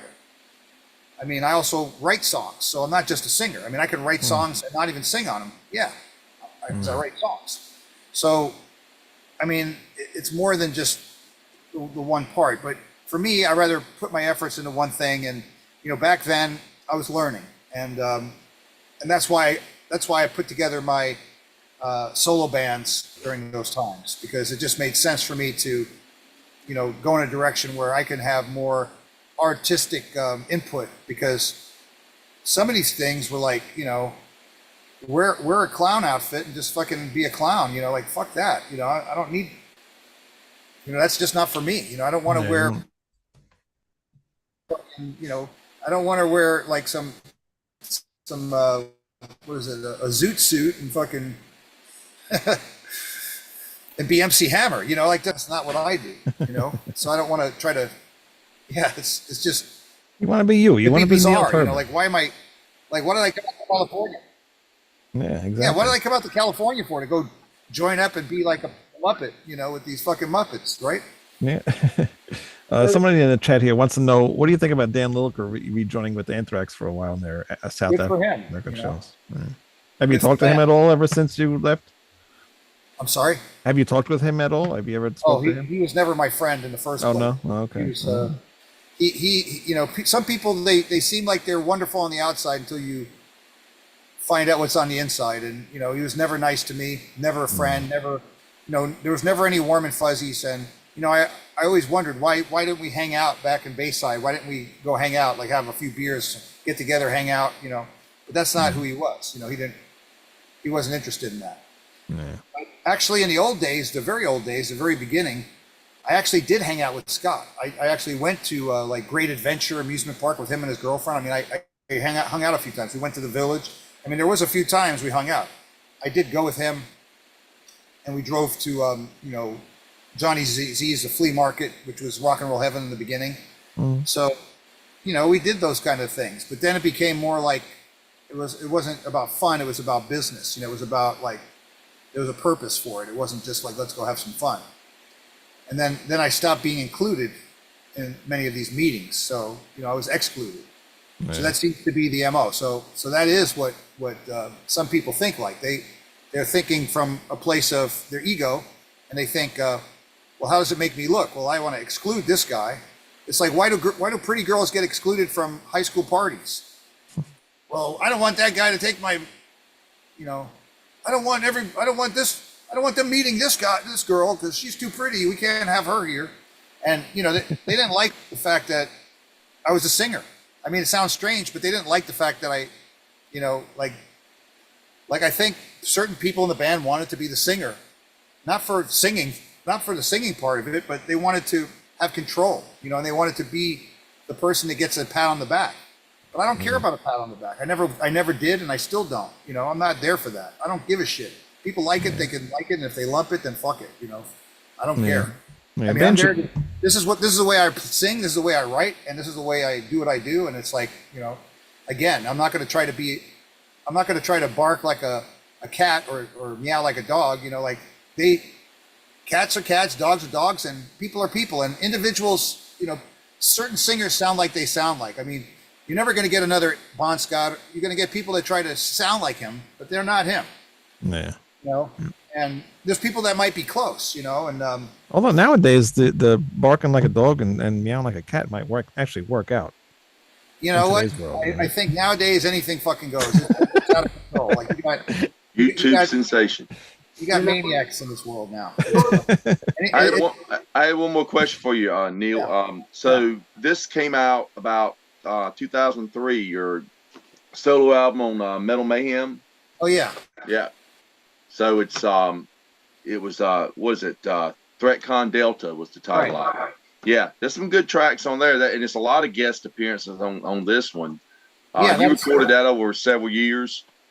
Yeah, that was not done over several years. That was actually done over a number of months, but it was done in California in Lawndale at Jet City Studios, and it was I didn't have a full band. It was like I was on my own. I had someone approach me to put out an album, and like, hey, it'd be a good idea. Okay, and you know, there were songs that they wanted to put in. Then I had songs that I had with Vernon Anderson. So it wasn't really organic. It was kind of less organic than I would have liked. And, you know, I own the masters to that album, but I can't get a hold of them because the person either can't find them or won't provide them, even though I own the rights to it. So it's unfortunate because I would remix it and, you know, update it and put it out there. But at least I have, you know, I do still have some copies. I know they're going for like $100 on eBay, but, you know, I have copies for less than that, a lot less. But yeah, they're out of print, and yeah, it was cool to do the album, and you know that's why I definitely need to you know, not do that again. You know, not be in a circumstance where I'm, you know, kind of pigeonholed to, like, these songs were already created. I couldn't change much. I had to try to do what I could, but you know, as a songwriter, really having, you know, the opportunity to craft a song the right way. So, you know, so the ending is the way it should end. And so you have the right number of, you know, repeats, or you transition it, or you put a middle eight, or you put a bridge, you put a chorus. Not every song has to have a guitar solo. Not every song, you know, some songs can start with a guitar solo. Some songs can, you know, have a breakdown in it. So, you know, there's all kinds of ways to write. And there is no one formula for me that is the be all end all. I mean, you can look at some of these other bands that copy the formula, Frontiers Records bands. You have a lot of bands that copy the formula, right? They start sounding similar to other bands, and they start having similar things that are happening in those songs. And for me, you know, I don't play by those rules. You know, I kind of write it how, I mean, I think there's a certain intelligence to where does the vocal want to take you, you know, and it might take you to a point, and then you know that's where the solo's got to go. Like here we reached the point, a pinnacle. This is where, you know, a guitar solo should go. And then there's also guitar players that write really in-depth kind of solos. So there could be like many parts to a solo. Look at Dream Theater. So, and also the songwriting, you know, based on certain riffs or based on certain rhythms. So to me, I really want to take my skill set of songwriting and put that into my music, and not, you know, if I'm given a song to go sing on someone else's music, that's fine. But, you know, there's limitations depending on who that person is or what kind of a songwriter they are. So I think there's, you know, I just want to be on, some of the stuff I listen to that I really appreciate that I can sing. I mean, I really like Kansas, like, you know, Portrait or Paradox. You know, these are not your average everyday kind of songs. They're very involved, but also they're very appealing, and they have great melodies vocally, but also musically it's like, holy shit, how do you know, it's like writing Bohemian Rhapsody. Like, how do you even conceptualize that? How do you even come up with that kind of, I mean, it's the idea itself, it's huge. It's you know, it's probably not, it's something that you probably don't, it doesn't happen once, you know, like it's something that you build it, you know, you're creating this thing, this painting, but it's magnificent. And it's not just, you know, you had this one idea, then you have this other idea, and you combine them and you build this. And to me, that's really what songwriting is, and creating something phenomenal. I'm not trying to compare myself to Queen, but, you know, or Kansas, but I mean, I look up to them. I aspire to be, you know, to just be as, writing cool enough songs that people would want to listen to them. And, I look up to people like Phil Lynott, that's a great songwriter to me, someone who really connected. For sure, yeah. Like Jimi Hendrix, they made that connection with the music and with the people, and he knew what really worked for him too. Like his voice wasn't, he wasn't Freddie Mercury, but his voice was great, and it really worked the way he sang those songs, and the vibe and the whole lyrics and the whole content. And actually, a lot of his songs were a lot of romantic love songs. Yeah. There's another question in the chat here. This is ridiculous. The story's been told many times about how Dan was fired from Anthrax because Neil thought he was too tall, and it was both in Scott and Danny's book, and that he made that claim or whatever. Is there any truth to that? Well, if you believe that, then I can tell you about the Brooklyn Bridge, and I'll tell you about about the moon landing. But there's some bullshit that people want to keep, gaslighting and flipping the script. I mean, let's just put it this way: how many people are on this chat right now? Yeah, there's 4 of us. Yeah. So are we going to all want to do the same thing? Are we going to raise our hand because we all have 1/4 of a share of what we're going to do here? And if 3 people leave, then it's one person left there by themselves, and that'd be what happened to me in Anthrax. So you had 5 people. So even with, Dan Loker had 1/5 of an opinion of that band, and I only have 1/5. So, and there was 3 other guys. Now, they could have said, "Fuck you, Neil. We're going to take Dan and put him right back in the band," but they didn't want that. They had a different agenda. They wanted Charlie wanted his nephew in the band. Mm-hmm. Scott wanted to do that for Charlie. Yeah, that's pretty clear to understand. Dan was also, he was, let me just make it very clear. I mean, I've made it clear before, but it's not clear enough. So he left his bass in rehearsal. He never took it home in practice. Okay, do I need to keep going? Because is that a reason that you have? I mean, is that important to a band to have someone that practiced and sounded good? There's a lot of clippity cloppity, a lot of blah blah blah blah blah, a lot of noise, and it wasn't a lot of accurate playing. It was like a lot of blah blah. It was just, to me, Dave Ellefson.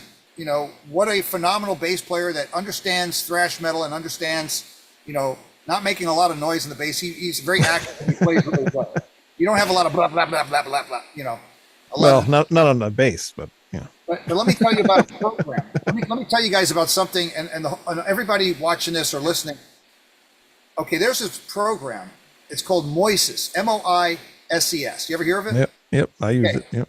Okay, so what's great about that program is you can put it on a song, like on Fistful of Metal songs, and you can pick a song off of Fistful of Metal. Subjector. There you go. Which one, Ralph? Subjector. Subjugator. Yes. Okay, that's a great choice. So Subjugator. So this is the homework assignment. We got an interview, but now we got a homework assignment. This is like university of interviews. So what we want to do, because I am from the Metal Voice, right? So I got to tell you about that. So if you take Moises and you use a sample, you just download the free sample of it, and you take Subjugator off a Fistful of Metal, you put it into Moises, and you separate the tracks. Go take a listen to the bass track and tell me what it sounds like. And then also go listen to the rhythm guitar track. You're going to hear stuff that you're going to be like, oh my God, he played that? Like, because I'm playing all these songs, like I'm re-recording these songs. So I had to do this. And the guitar player that I'm working with and the bass player I'm working with, we had to do this. We had to listen. And I'm like, what did he play? Like, what is this? Right. I mean, we were doing our best. We were in the studio, but it's like, why did we tune to this? Why did we do that? All these questions. Trying to understand, because we're not trying to reinvent the wheel. We're not trying to change what was written. Okay, we're not trying to do that. We're trying to make it better in better ways, but we don't want to change it from being old school. So we're listening to this stuff, and it's like, what is that? And there's a lot of that on the rhythm guitar, and there's a lot of that on the bass. It's like, it's just kind of. I mean, that's where the band was at that age. I mean, I'm not knocking anyone. It's just like, holy shit, Who's a better bass player, Dan Lilker or Nikki Sixx? I don't know. I don't know. I don't know who's playing Nicky's bass parts. I don't think he is either. He doesn't either. But you know, I think Dan could play. It's not that he couldn't play. It's just that.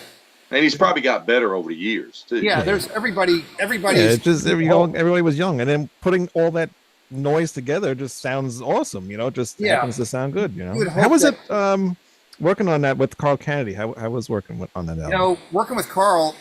I mean, and also Ross the Boss, you know, I did say to both of them, you know, why don't you play songs? How come you don't play drums on a song? You know, we try to push them, Carl especially, and Ross, why don't you play, you know, a part on the song? He wouldn't do it. Neither would Carl.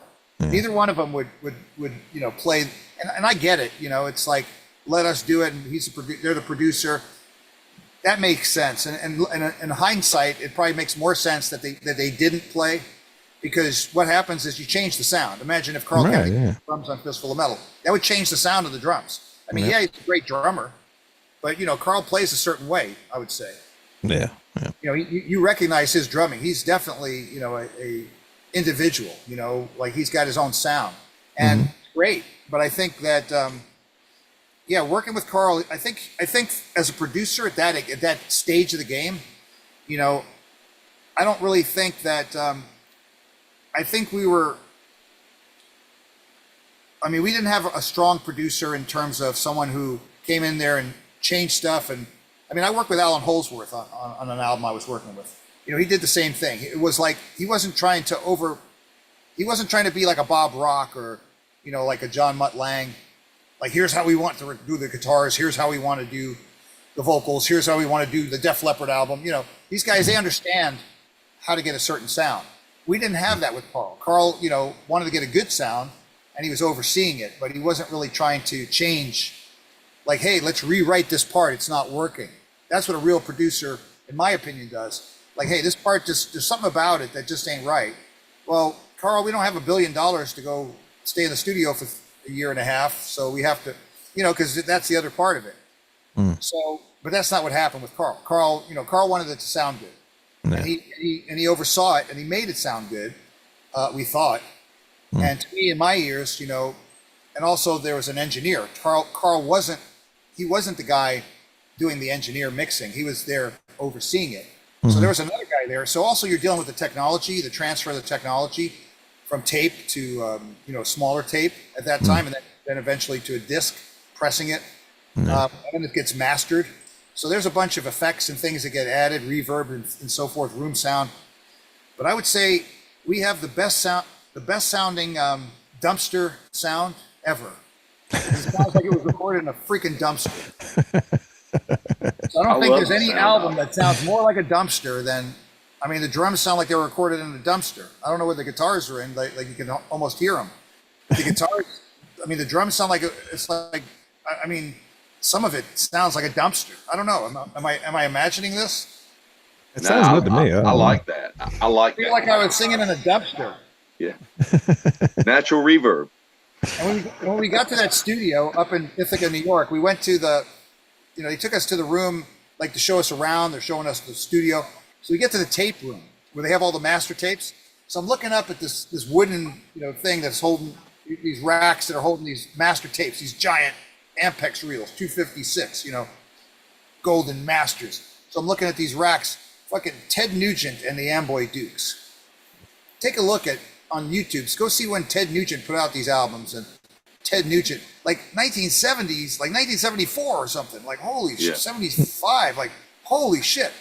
I mean, that was the bands that were in that studio. So that was the claim to fame. He had Ted Nugent in that studio. And, you know, Ted was cool. Journey to the Center of the Mind with, Journey to the Center. Yeah, I think that was the name of the song, or Journey to the Center of the Earth. He was on a journey somewhere. I don't know. That was before he turned into a wild man. The mind. Journey of the Mind. But he was still playing those Gibsons. And, but, you know, that band was kind of like psychedelic. And, you know, Anthrax was really like this thrash, this quasi, I guess, new wave of British heavy metal, thrash, you know, power metal, speed metal. I mean, there really wasn't a name for it back then. It was like, I would say we were pretty speed metal. And I I don't think there was many people that understood how to record the frequencies, and especially in those days, it's like the studio looked good. They had the right equipment. They had good equipment, and we went to some other bad studios that weren't good enough. And the first studio we went to, they ripped the whole recording studio apart. They took out. I just read Carl. I started reading Carl Kennedy's book, and he talks about that. It's supposed to be where Metallica recorded that. What was it called? Music America. Yeah, that said you guys showed up and all the gear was gone. Yeah, this is what literally happened. We're walking down to this basement in this haunted hotel house, this haunted hotel, and we're going down the basement stairs. And as we're walking down, the mixing board is going up the stairs, and we're like moving out of the way. So that's what the fuck was happening. It's like, oh my gosh, what the, why are you guys taking out the mixing board? Put it back downstairs. No, we're remodeling. We're redoing the studio. So we stayed. So this is what happened. We stayed there on the hard floor of the studio, in the studio, on the floor. It was a hard floor. 3 nights, freezing our ass off. Are they going to rebuild the studio? No, not while we're here. This shit could take a long time. So we had to go, so it's kind of like, it's like if your girlfriend left you, and you're still on the basement floor and all the furnishings are gone, oh shit, she ain't coming back, huh? We're going, time to move on. We got to get out of the house now. Yeah. We're in the basement of this weird hotel place, and the studio, that's where it was, in Rochester. And so there we are. And the next thing in town is a coffee shop and the Kodak factory, which was I don't know, that Kodak was so big in Rochester. It took up miles. It's like a building that looked like everybody worked there. Miles around with fences around it. So we're up there, and I think what happened is there was some really nice people that said, oh, why don't you come to our house and we'll feed you?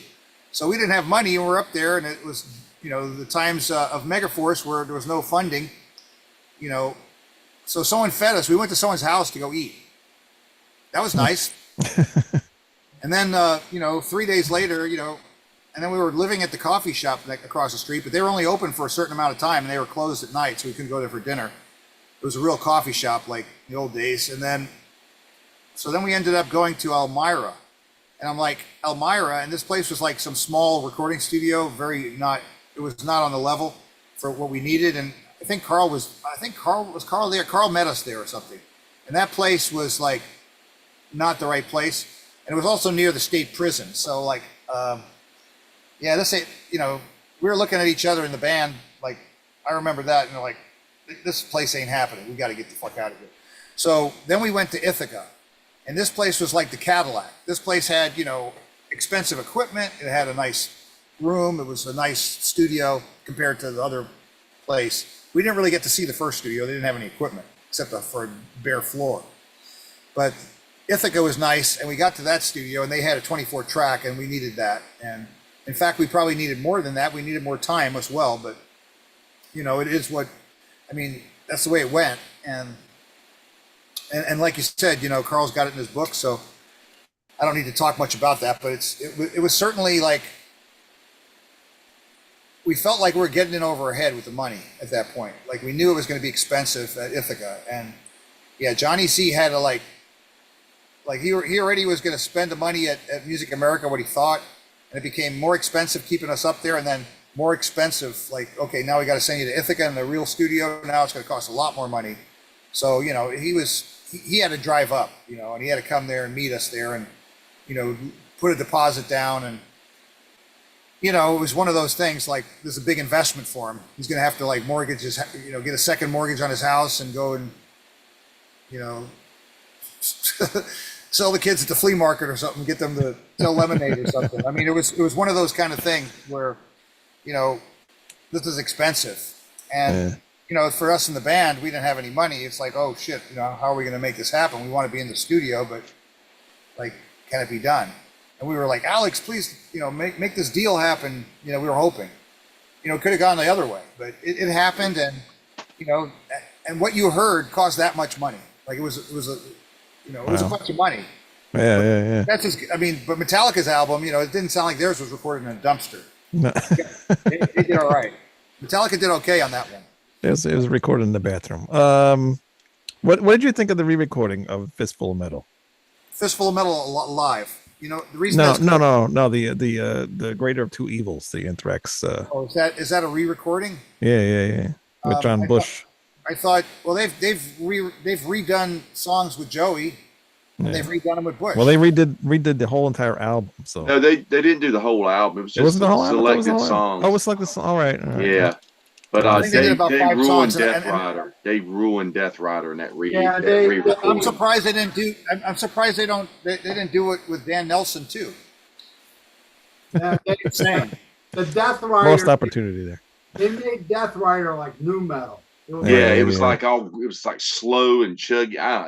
It was horrible. it was, You know, some things you should ask the fans. You know what I mean? Like some Yeah. things like that's the reason that I played it for my stuff. That's the reason I played some of my recordings for, you know, for other journalists, because they review a lot of albums, and they have, you know, like Ralph, right? You review albums, right, Ralph? yeah, I do. So I mean, if you heard some band that just said, here, you know, check this out, you know, you're going to give your feeling about it, right? I mean, and that's the kind of stuff that I like to know, because my opinion is an opinion, and it's my opinion, so it's probably biased in whatever way that I see it. But once you have like other people that are professionals that are in the business, and they know great music, and they like, you know, hopefully they like good music. I mean, some journalists, you know, they got a totally different approach, right? And there are some folks like that, but you know, but some of the major websites, some of the major people, you know, have heard some of what I did on the raw tracks, and they gave me good, you know, they were, it wasn't about saying they liked it, but it was like their reaction. Like you could see if someone's surprised, or someone is like, wow, you know, like without words. So you can see when that's the reaction. And for me, honestly, why would I put something out that I already put out, you know, that's similar in any way? And if for it to be anything less than a wow, it's just not, that's like getting the hottest chick you ever wanted to meet in your whole entire life, and you finally got her, and it's not a wow. Like you get her back, and then it's like, oh, that's not the reaction you want. You want it to be like, wow, this is even better than I thought, right? You want that. Yeah. I can't wait to hear it, man. It's gonna be cool. How about Greg Walls? Okay. He came out and he said that they ripped off a lot of his riffs. Like Scott ripped off a lot of his riffs. That he came up with a lot of stuff he didn't get credited on. Do you know anything about that? Well, what I can say is, you know, I've known Greg, and I've talked to him for a long time. You know, we haven't been in contact lately, and but I won't get into that stuff. But you know, he did, you know, Greg. I like when Greg and Greg D'Angelo were in the band, because I felt like it was a different band. There was more camaraderie or more communication within the band. But I will say that, you know, Greg had his own set of issues. So did Greg D'Angelo. I mean, there was never people in the band that didn't have like all of this. There was so much drama going on in Anthrax, and I didn't know that. I didn't understand it. You know, I didn't. You know, I wasn't really. I guess I should have spent more time paying attention in psychology class, because there's a lot of stuff on the spectrum going on. And for me, you know, that's just, you know, I'm a person that has empathy. I'm a person that trusts too much. I want to help too much. And, you know, that can get you in a lot of trouble when you start getting involved with people that want to take too much, and they want to use you and abuse you. And for me, you know, but with Greg Walls, I would say that, you know, he wrote, and I'm not saying that about Greg, you know, Greg didn't use me or abuse me, but I'm saying that, Greg, he wrote, you know, the riff in Panic, you know, he wrote that riff. He wrote the riff, but his name's not on the copyright. Wow. Okay, and then I wrote Armed and Dangerous. I wrote all the lyrics. It was already copywritten in 1984. How did someone else, you know, get their name on there? You know what I mean? Like, how did that become like something that they gave now 6 people credit for? And Gung Ho the same thing, and Raise Hell the same thing. So, you know, that is the politics of the music business. That is what happens when you're in a band and people are out to manipulate and control things. I mean, that's clearly the way it is. And but in any event, they're my songs. I co-wrote them at least, and so for someone to say that they wrote more than 50% of the song, that's also a crock of shit, because that's a lie. It's not a fact. The fact of the matter is, look at the Library of Congress and see how they define what songwriting is. 50% is music. 50% is words and lyrics, words and melodies. So I don't make that shit up. That's not my doing. But, people will gaslight the public, and they will manipulate the public. And some people are so good at doing that. Here's a perfect example of that. So you guys have heard of the NAMM show? That's the National Association of Music Merchants. Yep. It's a big show that happens usually every year. And everybody goes to it, all the companies, all the big product companies, and a lot of artists go to it, a lot of endorsees, and a lot of the companies. And it's a great, great time, and people network, and they get together, and there's a lot of concerts, there's a lot of jamming, there's a lot of virtuoso players, there's a lot of new products, and there's a lot of overload. And then they have this thing called Anthrax, right? You get sick, everyone touch it, everyone's with a mask now, they don't want to touch each other, they think they're gonna, get the Legionnaire's disease or something, I don't know. But the idea is that the people that aren't even in a big band, like you have someone that's not, like they play guitar, and they might be a great guitar player, but they're not even that well known, they're kind of middle of the road, even if that, or nobody even heard of them really. But some of these guys, they've got an endorsement with every company. Right. I mean, I don't have an endorsement with every company. I'm not that good of an ass kisser, I'm just not, that's not my skill set. But these guys are so good, and they've got like, you see their CD or something, like their demo CD, their solo CD, and they've got like 20 different companies, 30 different companies. They got Gibson guitars, they've got, all these different guitar companies, all these different products, all these amp companies. How do they do it? And they do it because they're so good at bullshitting. Like their lies are so good, and people believe their fucking lies. I'm just not a good liar. That's all. But some of these guys, I give them a fucking, the ones that got into politics, they're great liars. And people are believing that shit. That's why people vote for the two-party system, because they're stupid, because they pick one side or the other. How about we pick neither side? Yeah. Dump them both. Dump them in the ocean, both of them. Except I wouldn't want to do that to our wonderful, precious ocean. Let's just send them to space, along with Space Force. Just send them out there, and let's get some new people. How about you guys take over the government? That would be fun. Oh, the world will be fucked. It's like Alice Cooper, it'll be the a lot Big more Party, fun. the Wild Party. It'll be a lot more fun and a lot more fair. But why are they putting these clown? It's a freaking clown show. It is. Totally. I mean, they're demeaning the value of the presidency is what they're doing. They're demeaning the value of the U.S. the people. Like it was never like this. So I'm not trying to get into a political conversation, but I'm just saying that it's like, people that are critical thinkers. That's what we need. We need people that think for themselves. We need people that aren't parrots. I mean, I love birds, but we don't need people in office to be birds. We don't need the public to be birds. Turn off the fucking TV. Start thinking for yourself. That's what it is. Yeah. Make your own decisions. Don't let someone do it for you. Because how do you know that that's the truth? Because someone said so on television or on the internet. Like, how do you know it's the truth? I mean, to me, I'd rather know. And believe me, the truth is ugly. It's not pretty. Well, not to get political or anything, but the media is dead set on separating all of us, and it's working. That's I don't it. care. I don't care if CNN and Fox. They're separating. Oh yes, it's working. It's working. Yeah, It's they're working. owned. They're bought and sold. And that's both sides. I'm not picking either side. I'm saying both sides are separating us all to the point when we were kids, Neil, and we had a family member that had an opposite political view, we still got along with them. We still love them. Now people that have been friends for 40 years are no longer friends because of political bullshit, and I blame the media. yes.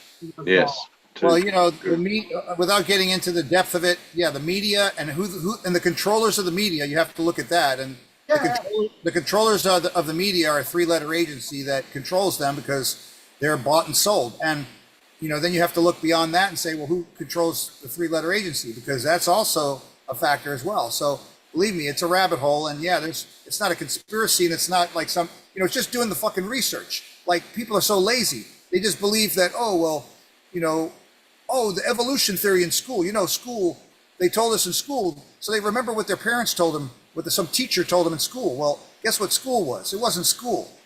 You know what school was? When you left school, you started learning about something you were passionate about. That was school. When you wanted to know something, what the truth is, and you started researching it. You know what I'm saying? So people, people in other countries, like, they'll be like, okay, I'm proud of my heritage of my country, like France, or about Napoleon, about the French Revolution, about history in France, about Mexico, about other countries. But in the United States, people don't even know the fucking history. They have no idea about the history. For example, what is the most important year in history for the United States? What was the most important year? Was it 1776? Great answer. Because why?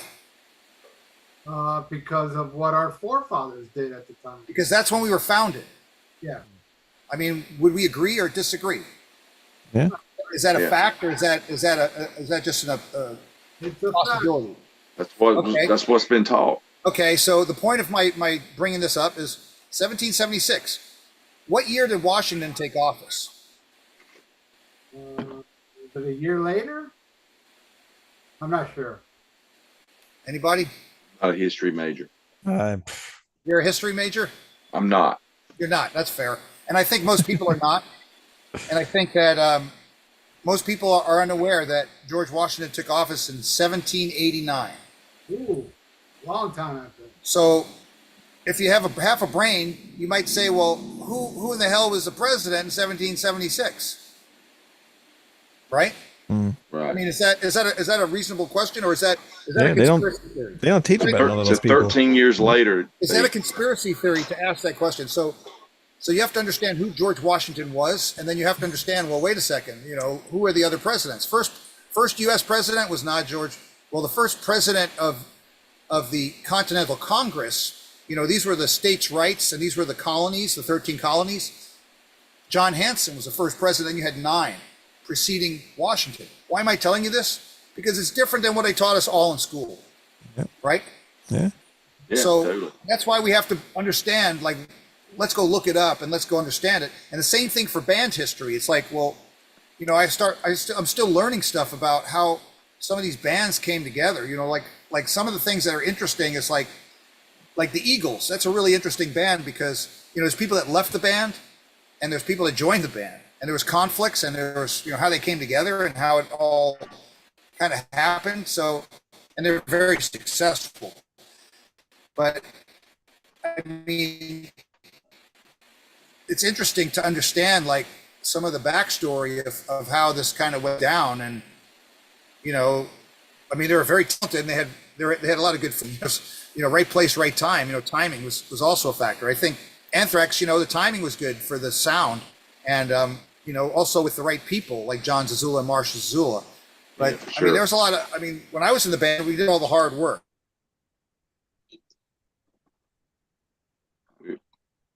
Oh, you got cut off there for a minute.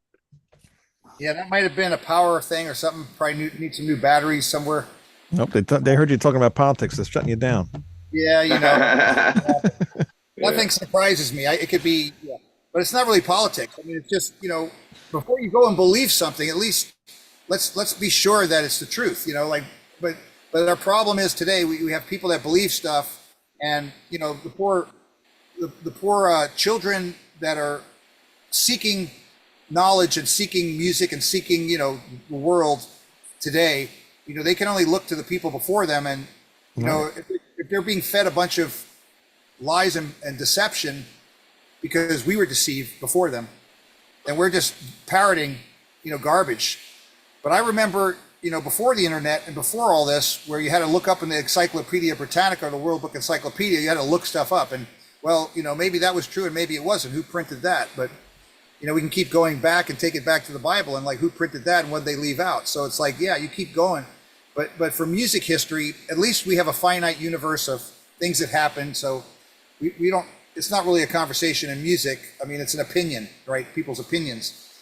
But I think that music, what's great about music is, to me, it's a vibration, it's a vibrational energy, and it's a pure energy of love, and it brings people together. And that's what we need to promote. We need to, be on that same wavelength, because, that's what really about. That's what really, yeah, there's a lot of, rebelliousness and all that. But I think the fact is that if you go to a heavy metal concert, people come together. The music brings us all together. So that's the great thing about this whole form of music. And for me, that's why I love to keep doing it. And I love to keep, playing out there for fans and go out to different places that I haven't been. And, it's a great experience. But I think that these powers that be, they don't like that. They don't like when people come together. They don't like it when people can unify and unite and, be of the same mind. And that's why you don't see people, in my opinion, like Michael Jackson and Prince and John Lennon and, people that might have followings like Jesus. Right on. Well, You got a following like that, then you get on a list. They put you on a list, but it ain't the backstage list. And it ain't people's list that you want to be on. But, yeah, you get your visibility becomes too high. So either they tell you what to say, or you write songs like that piss them off, and I don't know. But I'm on the people side. That's the way I see it. I'll always be. Very cool. Very cool. Well, Someone's- thank you so much for your time. This has been a blast. I want to Good luck with theRonnie show this weekend, man. Thank you so much. Tell Looking everybody forward- where that show's going to be, so people that's know going to that. be at the the name of it is I have to look at the name, because it's the name of it is it's a new venue for me, so that's why I'm looking at it. It's in Woodland Hills, and it's going to be at the gosh, here it is. All right, good. I found it. So yeah. Okay, it's at Warner Center Park, and that's it's in Woodland Hills, 21820 Califfa Street in Woodland Hills, Cool. and it happens on Sunday, May 19th. This Sunday, 11 a.m. to 6 p.m. And I know that Quiet Riot is playing. I know that Dio Disciples is playing. I know Lita Ford's band. I think I'm not sure if the band is playing, or if not all of them are playing, but I know that Lita's auctioning, or she's not auctioning. There's a guitar that she's presenting or auctioning or something like that. And I mean, it's a great event, and I'm playing there. And Robert Sarzo and my friend Andri, she's from Greece. She was on The Voice. And Good charity other really event. amazing people Very are cool. going to be performing. Yeah, I mean, it's all to raise funds for Dio Cancer Fund and Rock for Ronnie, and I'm just excited that and then there's a whole bunch of other bands playing. There's a whole bunch of other artists playing. Special guests. I mean, they might have name players coming out that I have no idea about. I mean, I'm not in charge of all that. I know they've been working hard on it and doing a great job. So, but I do know we have one rehearsal, which is nice for it. So that's looking good. forward to that. And I know the songs already, but I'm just glad to be part of that. It's always good to be prepared, right? Yeah, of course. Right on, Neil. Thank you so much for your time. You guys are all frozen. Hopefully this is working. Yeah. We see it here. Yeah, we see. It's We're all been still rolling. here. Yeah, Well, thank you guys so much, and hopefully we didn't steer too far off the road, and we kept everyone entertained. Yes, I'm sure. Thanks for having me back, Wayne. And great to see you, Ralph, and Yeah. Tony, and what was the other guy? I didn't catch him because He doesn't matter, Manny, but he doesn't Manny matter. matters. Come on, he had to go take his kid. back Manny home. matters. Yeah, Manny matters. that's right. All right. Thanks Well, you for guys have a great night. You too. Thanks for coming on. Really Thanks, had man. a lot of fun. Yeah. Drink lots of bourbon.